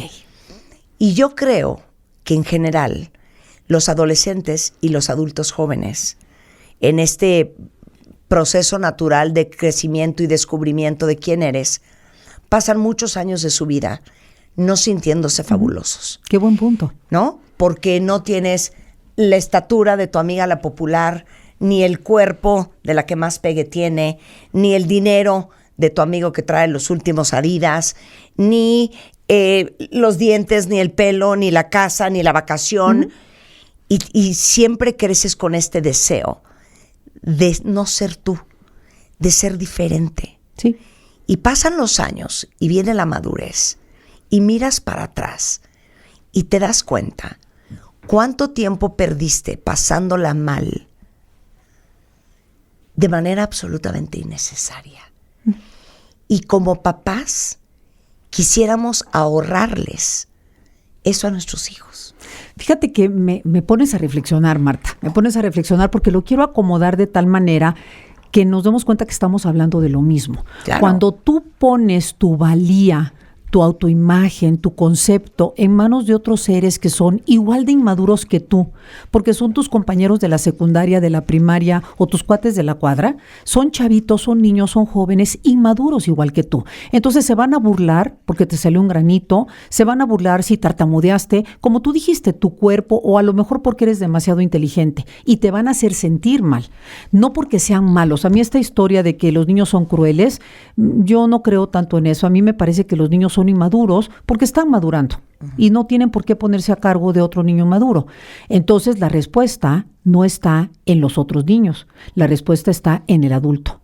Cuando a ti tu maestra o tu mamá o la prefecta de disciplina o tu tía o tu vecina o tu padrino o tu psicólogo te hace sentir justo lo que tú acabas de decir, que eres sensacional, que vale la pena estar contigo, que te invitan a existir en tu presencia, que estas defectos o características que puedas tener que te hacen diferente a los demás no te definen, Sí. esa madurez de sentirte contenido por ese adulto que te lo transmite con su voz, con su calidez, con tu mirada, que siente que eres fantástico, Claro. eso te marca en la vida. Claro, pero a ver, te la voy a poner más difícil. Órale. ¿Quién de ustedes tiene hijos que están ahorita batallando con su autoestima o con su autopercepción o por cómo se sienten con respecto a los demás en su vida? Se los pregunto porque obviamente lo que naturalmente hacemos los papás es, ¿de qué me estás hablando? Si eres súper bonita. Claro. ¿De qué me estás hablando? Ujú. Si tú eres inteligentísimo, ¿de qué me estás hablando? Pero si tú eres mucho mejor que todos tus amigos, ¿no? Claro. Y los hijos te contestan, eso lo dices porque eres mi mamá. Ujú. Claro, y no estás metida en mi cuerpo, Claro. o tú no ves mi nariz, O tú no tienes la objetividad y la perspectiva para ser imparcial porque me amas. Y fíjate que cuando hacemos eso, Marta, el mensaje que estamos mandando es invalido lo que sientes. Sí. Ajá. En lugar de decir, cuéntame qué es lo que sientes, cómo lo ves, a ver, qué es lo que no te gusta. A lo mejor yo no lo veo igual que tú, pero platícame. Me interesa saber cómo lo sientes tú. Entonces te estoy invitando a que yo sea un lugar seguro donde puedes venir y me lo puedes platicar. Y no sé si te pasa, Marta, pero vas a platicar con una amiga que no te resuelve la vida, pero solo el hecho de que te haya escuchado y te haya dicho, sí, sí es cierto, claro, ya te hace sentir que está compartiendo eso que te preocupa. Eso es lo que nuestros hijos necesitan, pero no lo van a encontrar necesariamente afuera, en un amigo, sino que lo van a encontrar en ti. Por eso poner tanta energía afuera para ser bonita, para ser elegida, para pertenecer, para ser igual, es un desgaste que a final de cuentas no construye una autoestima. Tu autoestima se construye en tus relaciones significativas. Y ojalá tú como mamá o como papá seas esa relación significativa, pero no siempre lo somos, Marta. Es y lo que te iba a muchas veces decir. en la adolescencia no lo somos, no somos el personaje preferido de nuestros Claro, hijos. ¿cómo ser el vínculo más seguro con tus hijos? Bueno, ese es... Sobre todo en una etapa donde casi siempre te desprecian, ¿no? Sí, claro. Yo me acuerdo cuando mis hijos eran adolescentes, cuando mi hija era más chiquita, quería que nos vistiéramos igual, ¿no? Nos ponemos la camiseta blanca y los jeans. Y ya cuando entró a la adolescencia, yo me acuerdo que le decía, ¿qué tal se me ve esto? Cursi. Sí, horrendo. ¿No? Horrendo. Sí. ¿No? Porque sí, ellos lo que necesitan es diferenciarse de nosotros. Bueno, no hay un concepto que me encantaría que explicaras en la etapa de la maduración de un niño en donde tiene que matar a sus papás. Pues sí, claro. O sea, a ver, esto no es textual, pero psicológicamente explica cuál es este concepto. Y justo sucede en la adolescencia, que es cuando me voy a diferenciar de ti, mamá o papá, para convertirme en mi propia ¿En quién persona. soy? Pero fíjate, Marta, ese es un requisito para que entonces yo pueda integrarme a mis grupos de amigos sin perderme en ellos. Porque si yo no me he diferenciado de mi mamá y mi papá, y entonces tengo un novio a los 12 años, y ese novio me va a decir cómo vestirme, a dónde ir y con quién llevarme, pues Sí. pasé de depender de unos a depender de otro. No hubo Exacto. independencia. Pero este concepto de que tienes que matar a tus papás tiene que ver con esa etapa en donde tus hijos, como dice Marcela, qué cursi, qué oso, qué horror, te alucinan, Sí. salte de mi cuarto, no me hables. Es natural porque lo que están haciendo es separándose de ti, dejando de ser la extensión de ti que eran cuando eran niños, Claro. para entender quiénes son y respectivamente de su mamá y su papá. Ahora, tú imagínate una planta que yo te dijera, Marta, para que esa planta pueda convertirse en un arbusto, necesitas cortarle la raíz. ¿Qué le va a pasar a la planta? Se va a secar. Entonces, aunque esa es la necesidad emocional, separarse de ti no es arrancarlos de la relación contigo, porque entonces tú, que eres lo más importante en su vida, de verdad, el vínculo más importante en la vida de tus hijos eres tú. No hay de otra, no hay cuestionamiento, créetelo. Cuando tú te das cuenta que ese vínculo eres tú, entonces quien trabaja por el vínculo eres tú. Él te voltea los ojos, te cierra la puerta, no te platica, pero tú sabes que te necesita. Y entonces tú te encargas de conquistarlo o de conquistarla. Es muy difícil, en muchas ocasiones, pero también hay muchos papás, y seguramente lo tendrás entre tus cuentavientes, que te van a decir, mi hija o mi hijo en su adolescencia es cuando más se acercó a mí. He sido su confidente, hemos platicado, he estado para acompañarlo, porque te necesita. Él o ella no lo sabe. Quien tiene que saberlo eres tú. Claro. Entonces tú te conviertes tú te la crees. Ahora sí que tú te ves al espejo y dices, yo soy su respuesta. Y aunque me revire los ojos, yo ahí voy a estar educando y poniendo límites, pero voy a darle emocionalmente lo que necesita. Pero dijo Marcela algo muy fuerte antes de irnos al corte. El hecho de que tu hijo finja que te alucina y te voltee los ojos y no quiere hablar contigo y te odie, no significa que no te necesita. Esta etapa es probablemente cuando más te necesitan tus Yo creo hijos, que sí, ¿no? yo creo que sí, Marta. Y creo que es importante que nosotros como adultos lo entendamos, que esa sea la reflexión que yo pueda dejar Que no es hoy. personal. Que no es personal, que va a pasar, que tiene que ver con un proceso de inmadurez y de diferenciación que es necesario para que se conviertan en su persona, pero lo más importante es que tú eres el ser maduro en esa relación. Tú eres el maduro cuando estás con tu hijo de 14, de 18 o de 23 años. Tú eres quien tiene que invitarlo a la relación, quien tiene que no tomarlo personal y quien tiene que regular sus respuestas. Entonces, la respuesta es muy sencilla, Marta. Busca su mirada. Reconéctate con él o con ella. Encuentra cosas que te guste hacer. Ir a los taquitos, tener una actividad en común, a lo mejor le encanta rescatar perros, pues únete a una actividad que les haga sentir que están del mismo lado. Hazle sentir que lo invitas o la invitas a existir en tu presencia. Es un trabajo imperceptible, pero de verdad te vas a sacar la lotería en el momento en el que tu hijo o tu hija sienta que puede descansar en ti. O sea, ¿cómo crear un vínculo seguro? ¿Sí? Y te voy a ir poniendo ejemplos. Ujú. Y tú nos vas a decir, Sí. ¿cómo se ve un adulto maduro? Porque hay tantos papás que se ponen al nivel de los hijos, al tú por tú. Ah, pues si no me habla, pues yo no le hablo tampoco. O sea, unos horrores. Pero tú dices, invítalo Ujú. a estar en tu presencia. Sí. No quiero. Entonces, No voy. Sí, sí, Te entiendo. voltean los ojos. Claro. Te contestan mal. Ok, ¿a dónde lo estás invitando? ¿A ir al súper, a la tintorería, a casa de tu comadre? ¿O lo estás invitando a ver una película que le encanta, un concierto que le gusta, a comprar algo? A lo mejor aprovechas que dependen económicamente de ti para que ese sea un momento de convivencia, a tomar un café. O sea, busca cosas que sean de su interés. A un partido de fútbol, a uno de tenis. Yo me acuerdo que cuando mi hijo era adolescente, pues una de mis tareas un poco era meterme al videojuego. ¿No? Meterme a enterarme de cuál era el equipo, quién estaba ganando, no porque me encantara, sino porque era una manera de a partir de ahí tener algo en común. Entonces es como buscar la manera. ¿Qué haces con un galán que te quieres conquistar? Pues lo conoces, lo invitas, buscas la forma, haces como que te encanta el fútbol cuando en realidad no te interesaba. ¿Por qué? Porque tienes interés en esa relación. Haces sentir al otro importante para ti e invitado a estar contigo. Y eso es lo que podemos hacer. Algo importantísimo, Marta, es validar lo que sienten. Cuando tú volteas a ver a tus hijos y tu cuerpo, tu mirada, tu sonrisa está conectada con él o con ella, en ese momento le estás transmitiendo que el mundo se detiene porque es lo más importante para ti.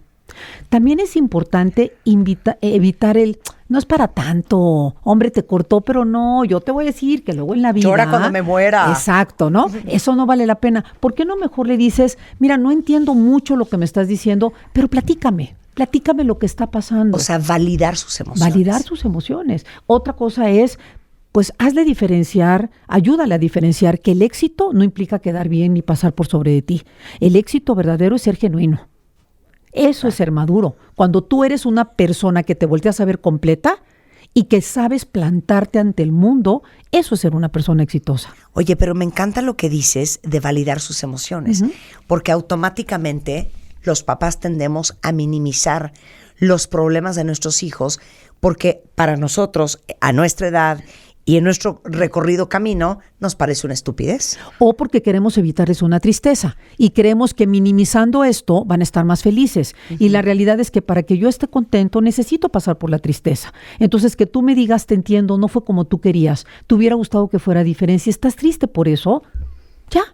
No le tienes que decir lo voy a resolver, te voy a comprar otro celular, te voy a conseguir otra novia. No, se trata solamente de que lo hayas escuchado o la hayas escuchado. Y algo importante es que les transmitas también cómo se siente cuando sí están con sus amigos afuera, cómo se siente una relación que sana. Es una relación con tu amiga, con tu novio, con tus compañeros, donde puedes ser tú mismo, donde te puedes expresar y donde te sientes seguro. Cuando una relación está basada en bromas pesadas, en minimizar al otro, en criticar, en traicionar, ese no es un lugar seguro. Y desafortunadamente muchos de nuestros hijos tienen toda su energía puesta en pertenecer a grupos que ni conocen, Marta, a través de las redes sociales o hacer lo que sea para no ser molestados en la escuela. Tenemos que tener mucho cuidado y a veces compartirles vivencias nuestras y experiencias donde digamos, pues fulanita era mi amiga, pero yo me di cuenta que me traicionaba porque hablaba atrás de mí y decidí cortar por lo sano. Es un buen ejemplo para nuestros hijos, poner límites a través de la experiencia que viven con nosotros. Somos su modelo a seguir. Aunque ellos nos pateen el pesebre y aunque nos hagan sentir que no, somos un modelo al que voltean a ver constantemente. Y no te vayas con la finta de que porque tu hijo te alucina, tu hijo no te necesita. Exacto, yo creo que ese sería con lo que yo me quedaría. Pero también, Marta, hay niños o jóvenes que tienen mucha ansiedad a salir, que están realmente encerrados, que tienen problemas para relacionarse, y yo ahí te diría, no lo presiones. Observa, si tu hijo está muy aislado, busca ayuda profesional. No lo empujes hacia afuera porque los otros niños no van a poderlo ayudar como lo va a ayudar un adulto. Oye, este diplomado de crianza con vínculo, ¿cómo lo toma uno? Es en línea y está pregrabado, entonces lo pueden ver a su propio ritmo y hay un asesor que tiene reuniones por Zoom desde cualquier lugar del mundo para ir integrándolo a su vida real. ¿Cómo aplico esto que es teoría a la práctica? Entonces, si ustedes quieren tomar este diplomado de crianza con vínculo, lo pueden tomar de cualquier parte del mundo. Entran a marcelescalera.com. Sí. marcelescalera.com, y si necesitan a Marcela en su vida, en Instagram y en Facebook es Marcela Escalera Oficial, directora del Instituto Neufeld en español y psicóloga clínica. Muchas gracias. Muchas gracias, Marta. Como siempre, un gran placer tenerte acá. Con esto, cuentavientes, vamos a hacer una breve pausa. Regresando, va a estar con nosotros nada más y nada menos que Jon Batiste, que trae su nuevo álbum, que va a salir de gira, uno de los músicos y compositores más talentosos, que orgullosamente lo vamos a tener en vivo y a todo color en el programa. No se vayan, ya volvemos. Síguenos en Instagram, Marta de Baile. No te pierdas todo lo que pasa dentro y fuera de la cabina. Lo mejor de la radio, solo con Marta de Baile en W. Oigan, cuentavientes, imagínense qué alegría para todos ustedes que son súper melómanos, que aman la música, que tenemos hoy aquí a uno de los compositores y músicos más importantes de la historia de la música contemporánea. Nominado a 22 Grammys, ganador de 7 Grammys, 5 en una sola noche, incluida la categoría Álbum del Año por We Are, es Jon Batiste, que aparte de ser un extraordinario músico, cantante, compositor, pianista, que seguramente muchos de ustedes conocen, está de regreso con su álbum, si no me equivoco, número 7, que se llama Big Money, que va a estar disponible el 22 de agosto a nivel mundial. Y para todos los que nos escuchan en Estados Unidos, empieza su gira el 27 de agosto en Kansas, por si alguien anda por allá. Y lo tenemos en vivo y a todo color. ¡Bravo, hoy bravo, bravo! En el estudio A de W Radio. ¡Woo! Did you understand anything I said? Hello, yes, hello, hola, hola, mi amor. Hola, Jon, how are you? Welcome to the show.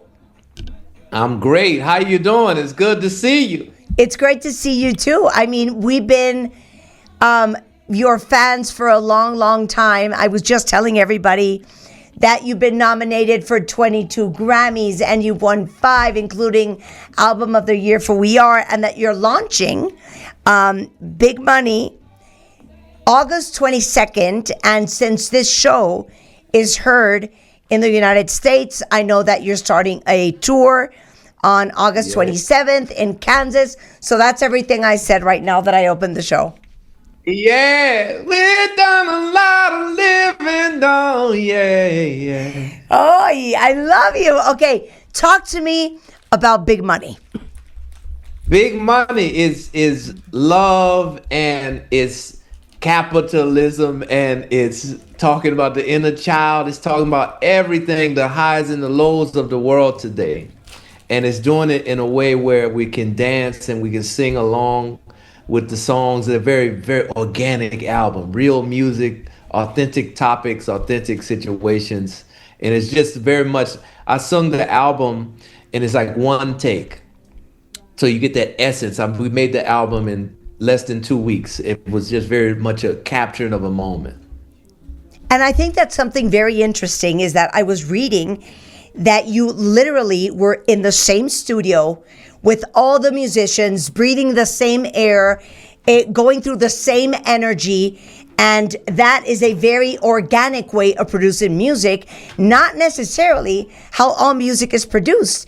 And I imagine that just that has a special magic.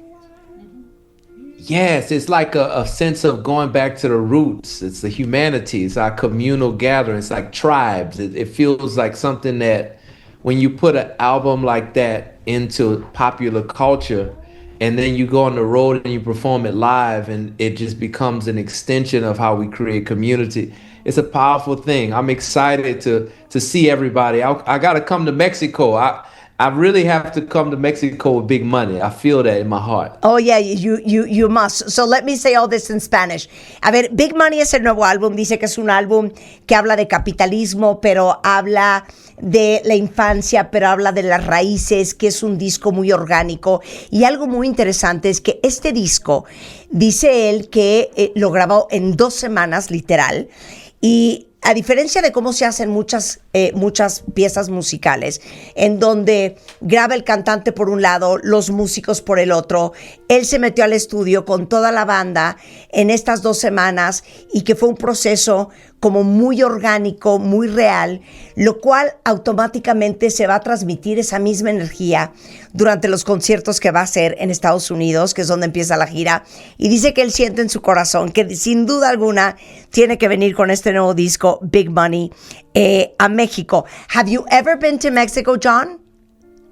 Yes, I have. I want to come back and I want to perform there.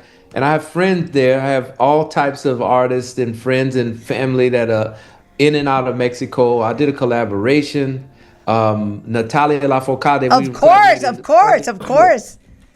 So we collaborated in Carnegie Hall and we want to do something in Mexico. There's so many reasons why I have to come to Mexico again. Yeah, you have to come down. Dice que tiene que venir a México, que ha estado en México, que tiene amigos, artistas. De hecho, él hizo una colaboración en el Carnegie Hall con Natalia Lafourcade, para que ahí la busquen. Seguramente está en Spotify y tendrá que venir.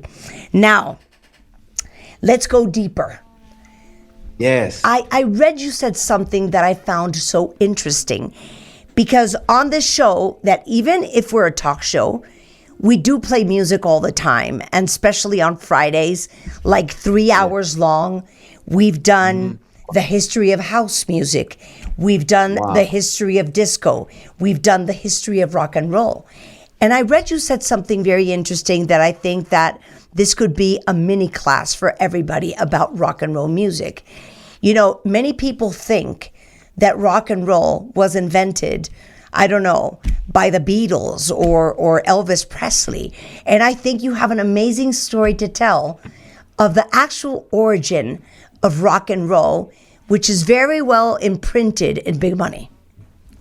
Yes, this album is very much a new Americana by going back into the history and looking at all the early farmers and the sharecroppers and the people who played the banjos and the fiddles on the porch and the musicians in the South and the Black American tradition, Chuck Berry, Little Richard, Fats Domino, all of the early chess records, all these things, and seeing how that is actually the beginning of rock and roll. And that is also the gospel and the spirituals and the soul is also Americana, and it's all one thing. It's all under one umbrella. And now there's new forms of music that we express that are new Americana. And if you take the old and you blend it with what's happening today, that's how we can create the future.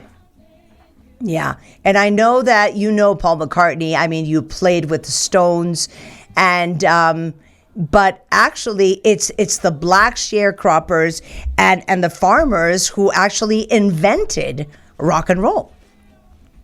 It's amazing how our society is such a synthesis of things, but in history, we leave that out. A lot of times we learn about things from the perspective of what is marketed to us and what is set as the historical precedent. But the truth is really what I love about being a musician and an artist. I can put the truth and the ancestors in their rightful place through the music that I make, and I can keep their voices alive. You said it beautifully. Now let me try to say it as beautiful in Spanish. Le digo que algo bien interesante que leí que dijo John en una entrevista es que mucha gente cree, porque en este programa hemos hecho especiales de house music y de disco y de rock y de progresivo, es que el rock and roll casi es una invención o de Elvis Presley o de The Beatles. Y la verdad es que el rock and roll, la raíz, el origen del rock and roll es de los campesinos, de los agricultores negros en Estados Unidos en el sur, con obviamente figuras tan importantes como Little Richard y Fats Domino y Chuck Berry. Y en realidad este nuevo disco de Jon Batiste que tienen que escuchar, abrimos con la primera canción que es también homónima del nombre del disco, Big Money, es una representación de como músico John rescatando las verdaderas raíces de la música en el estilo americana, donde vuelve a emular cómo hacían rock and roll en el sur en los 40s y en los 50s, y eso es gran parte de lo que ustedes van a escuchar en este disco, y que a pesar de que él conoce a Paul McCartney, ha tocado con The Rolling Stones,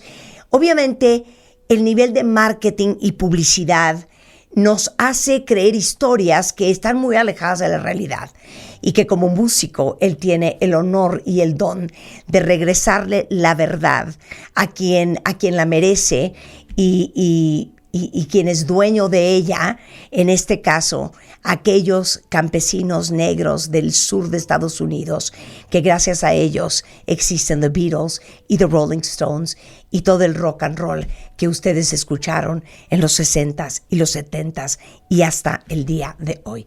I think I made a great job, John. Oh, I understand a little bit of Spanish than you did. Oh, it's amazing. Wow, it sounds so good in Spanish. It sounds so good in Spanish. Okay. Yeah. John, you worked with No ID, with Andra Day, with Randy Newman, which is so funny because I know Randy Newman because many years ago, I think like 26 years ago, when A Bug's Life came out, he was the composer, right? Yeah, that's right. He was. So that's why that name clicked with me forever. Porque Randy Newman, cuentavientes que trabaja en este álbum con él, ha hecho muchas bandas sonoras para Disney, Pixar, Toy Story, Monsters, Inc., A Bug's Life y Cars, pero también Andra Day, una gran cantante y compositora, y No ID Wilson, un productor musical que trabaja mucho con Jay-Z, Drake y Rihanna y Big Sean y Kanye. So talk to me about this collab.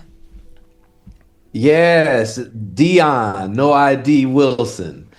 You know, we were talking for about 5 years as friends. We didn't have any desire or any intention, rather, to make music. It was just conversation about life and, you know, technology that we were studying and philosophy that we were studying and all these different wide-ranging topics. And then we discovered we might be cousins.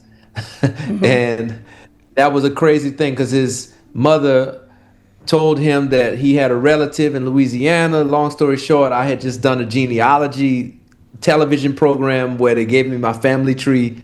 It was just a wild scenario of events. So that was a sign. So you are And then- related. You are related in big life. Yes, we actually are. We didn't know this for about 5 years, and we've been talking about everything. So we got to know each other. Then we found out we were cousins. And then throughout this conversation, he was telling me, I just did Jay-Z's record at the time. He finished 444 and with Beyonce and Jay-Z, and he was working on the Beyonce album and Cowboy Carter. And he was saying, I want to make different music than I've made before. And then I was in the process of thinking about what I wanted to do next. And it organically came together that when Beyonce was finishing her album, we worked on that album together, and we started Big Money at the same time. So it was kind of like we fell into working with each other after this whole series of events. And it led to the album. This is before I knew that the album was going to be a Americana album, for lack of a better term. This is before I knew that Beyonce was working on a country album. Yeah. This is before I knew he was my cousin. It was just so many things that just they aligned in a moment. So yeah, it was a very special collaboration to have Dion as my co-pilot on this. That's amazing. Le digo que qué onda con la colaboración con Dion No ID Wilson, que como les digo, ha trabajado con Kanye West y con Jay-Z, y con Beyoncé y con Rihanna y todos estos grandes personajes de la música. Y dice, es que no me lo vas a creer, llevábamos 5 años platicando sobre la inmortalidad del cangrejo y la vida, y de repente resultó que estamos emparentados. Y John acababa de hacer un programa de estos que te buscan tu árbol genealógico, y la mamá de No ID le decía, yo sé que tú tuviste un pariente en Luisiana, porque originalmente John es de Nueva Orleans, y resulta ser que sí están emparentados. Y justamente cuando esto está pasando, No ID está trabajando en el álbum de Jay-Z en el 444, y estaba trabajando John y él en el Cowboy Carter de Beyoncé. Y los dos, cada uno por su lado, como pensando qué tipo de álbum y qué tipo de música queremos hacer a continuación. Y la verdad es que, aunque esto estaba pasando simultáneamente, dice John que no tenía muy claro que acabaría siendo un álbum estilo americana, y que no desearía haber hecho esto con nadie más que con No ID, que ha sido un extraordinario copiloto para este proyecto, que como les digo, el álbum entero sale el próximo 22 de agosto. Now, where does Randy Newman fit in?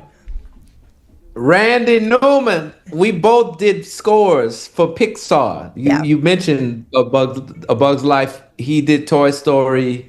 He's done all these incredible scores that were the soundtrack of my childhood. And I knew that he was a fan of Ray Charles and of New Orleans. And we met. We both were being inducted into the Library of Congress, and we met, but I had his phone number from then, and I decided to call him one day. I'm the master of cold calling. I will call somebody out of the blue after 7 years of not talking to them, and just, one day I called Randy Newman just because I felt like we should know each other better, because we have all of these things we're interested in that are similar. He's of a different generation. I really love talking to elders. It just is something that I learn a lot every time. So again, it started just from conversation. And then one day, because he wasn't singing, he wasn't actually physically singing in this time. He wasn't known to perform either. Yeah. He had, some health challenges or whatever that, were really serious, but not serious enough for it to go public. But he was saying that, I'm not performing. And then all of a sudden he starts singing, and everybody's surprised because he wasn't singing for a few years. And it turns out that, our meeting together inspired him to want to sing, and then eventually to record. And then we recorded a Ray Charles song. So it's full circle. It's like the whole thing was just another organic moment. This album is just like that. Every collaboration, every moment is super organic and came out of And heartfelt. And heartfelt. yes, a real life experience. Es que le digo que qué onda con Randy Newman, porque Randy Newman es un gran compositor, como les digo, de bandas sonoras, mucho de películas de Disney, como Toy Story, a las que mencioné.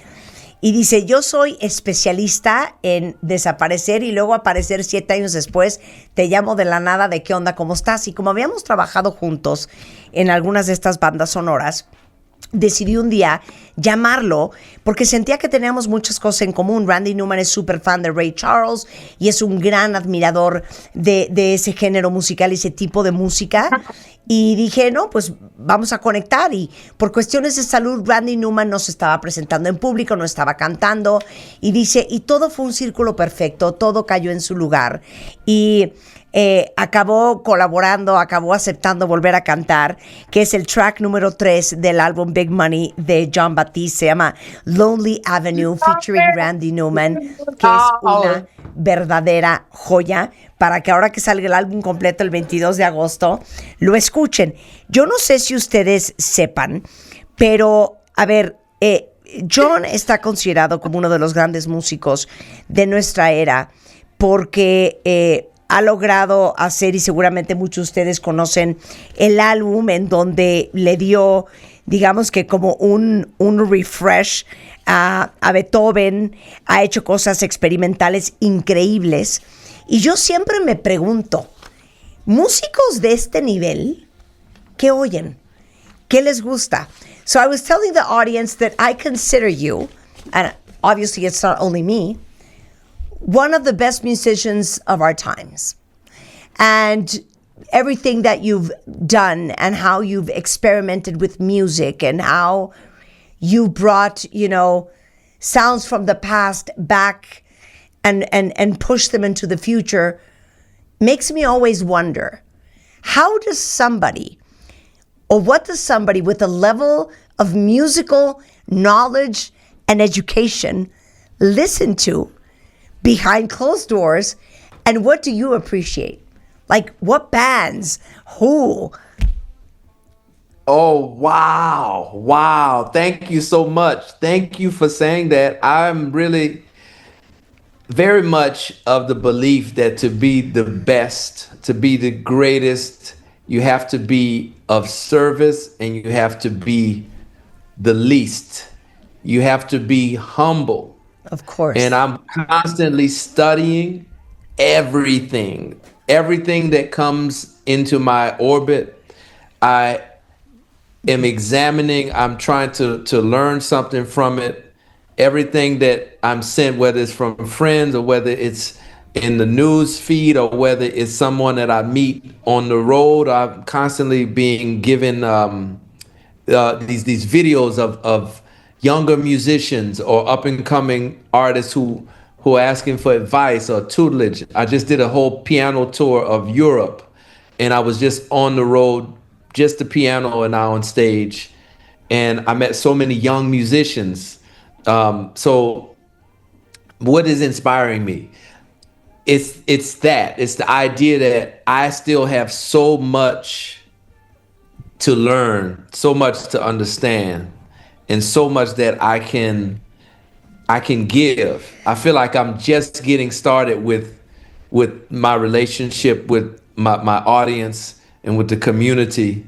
There's so much, it can go so much deeper. Yeah. So anytime that I see an artist going deep with the public, or anytime I see a young musician who's hungry and is humble and wants to learn, that's what inspires me. Dice que lo que más le inspira, lo que más le gusta es escuchar a todos estos nuevos músicos, las generaciones nuevas de compositores, y dice que pues a lo largo de los viajes en la calle, en la vida, se encuentra tanta gente que le comparte lo que está haciendo y que les comparte lo que han descubierto, y que él cree que para ser grande uno siempre tiene que entender que el propósito número 1, que es el mantra de este programa, es servir a los demás y siempre mantenerse humilde y saber que nunca terminas de aprender.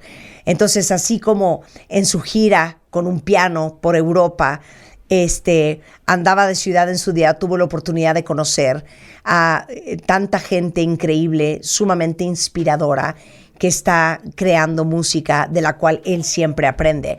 But I would like to ask, what was the last thing, the last song, the last band that blew you away? Wow, I was listening to the Tyler the Creator album Uh-huh. that this just came out. I also was listening to the sound of you wouldn't know this musician, but maybe you would know him. He's a piano player I grew up with, Sullivan Fortner. Okay. And so this is like a very different than Tyler the Creator, but I'm always listening to different things. I also was listening to the sound of Astor Piazzolla. I heard a piece that Astor Piazzolla composed. This was an amazing experience to hear because it came out of such sorrow. His father passed away, and he composed a piece of music.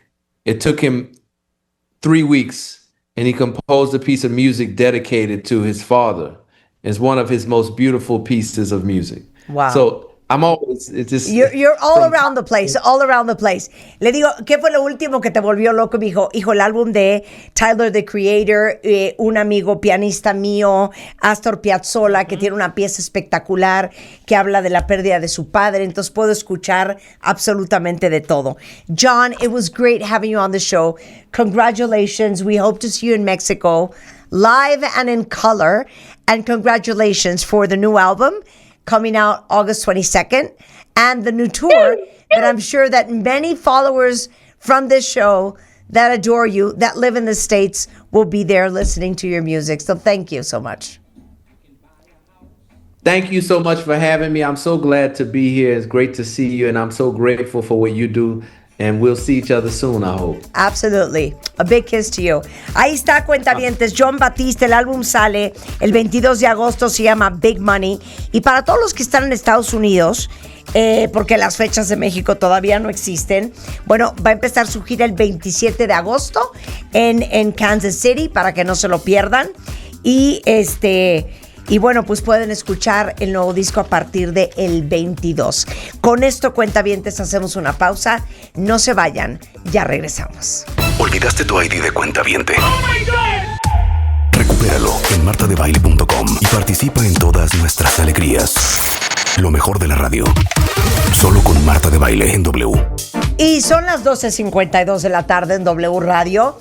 Oigan, qué increíble John, ¿no? Sí, ¿no? Encantador, encantador. Y qué zen. Es zen. Es súper zen. Sí. ¿Sabías tú? Que Antes de empezar una entrevista... Eso yo te lo dije.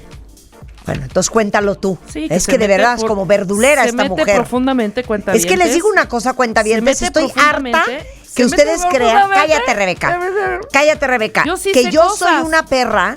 Y que pobrecita Rebeca. No, Rebeca es insoportable. Lo que pasa es que yo soy bastante más intelectual que tú. O sea... Híjole, no está muy impresionante lo que Marta, me dice. Creo que nada más leíste y medio leíste Leña Verde, ¿no? Piedra Verde, o cómo se llama esa... Se llama Corazón de Piedra Verde y lo respetas. Corazón de... Bueno. Ah, cuéntame, ¿de qué se trata la Odisea? Ay, pues la Odisea es todo este viaje. Es más, es la Ilíada y la Odisea. ¿Cuál quieres primero? Es que te digo una cosa. Oye, exacto. Oye, no, cuéntales las profundas meditaciones que hace antes de cada composición y antes de cada concierto y cada vez que se presenta en un lado. Cuéntaselo tú. No, pues estabas diciendo tú no, interrumpiéndome y diciendo no. Pues sí, cuentavientes, resulta ser que John, ajá, es súper espiritual. Uno, tiene sinestesia, es decir, que piensa y ve todo como en colores. Las notas musicales, haz de cuenta, haz cuentas. Y sobre todo esta parte de meterse en un rollo como super zen, ahorita que dijiste, porque me encantó como dijiste, a ver, di zen otra vez. Zen. Ajá, zen. Zen. Se mete en un zen, es muy zen.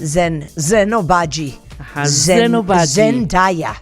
sensacional. Sensacional. Ok, ya, termina, porque tengo una cosa que No, decir. nada más eso. O sea, que es una persona... Encantador. Encantador, zen y muy, sobre todo, muy clavado en la espiritualidad. Ok, ya saben que estamos en este programa obsesionados con el bloqueador solar, porque si ustedes quieren permanecer jóvenes y preciosos, sí, muy bien, eso es lo que hay que hacer.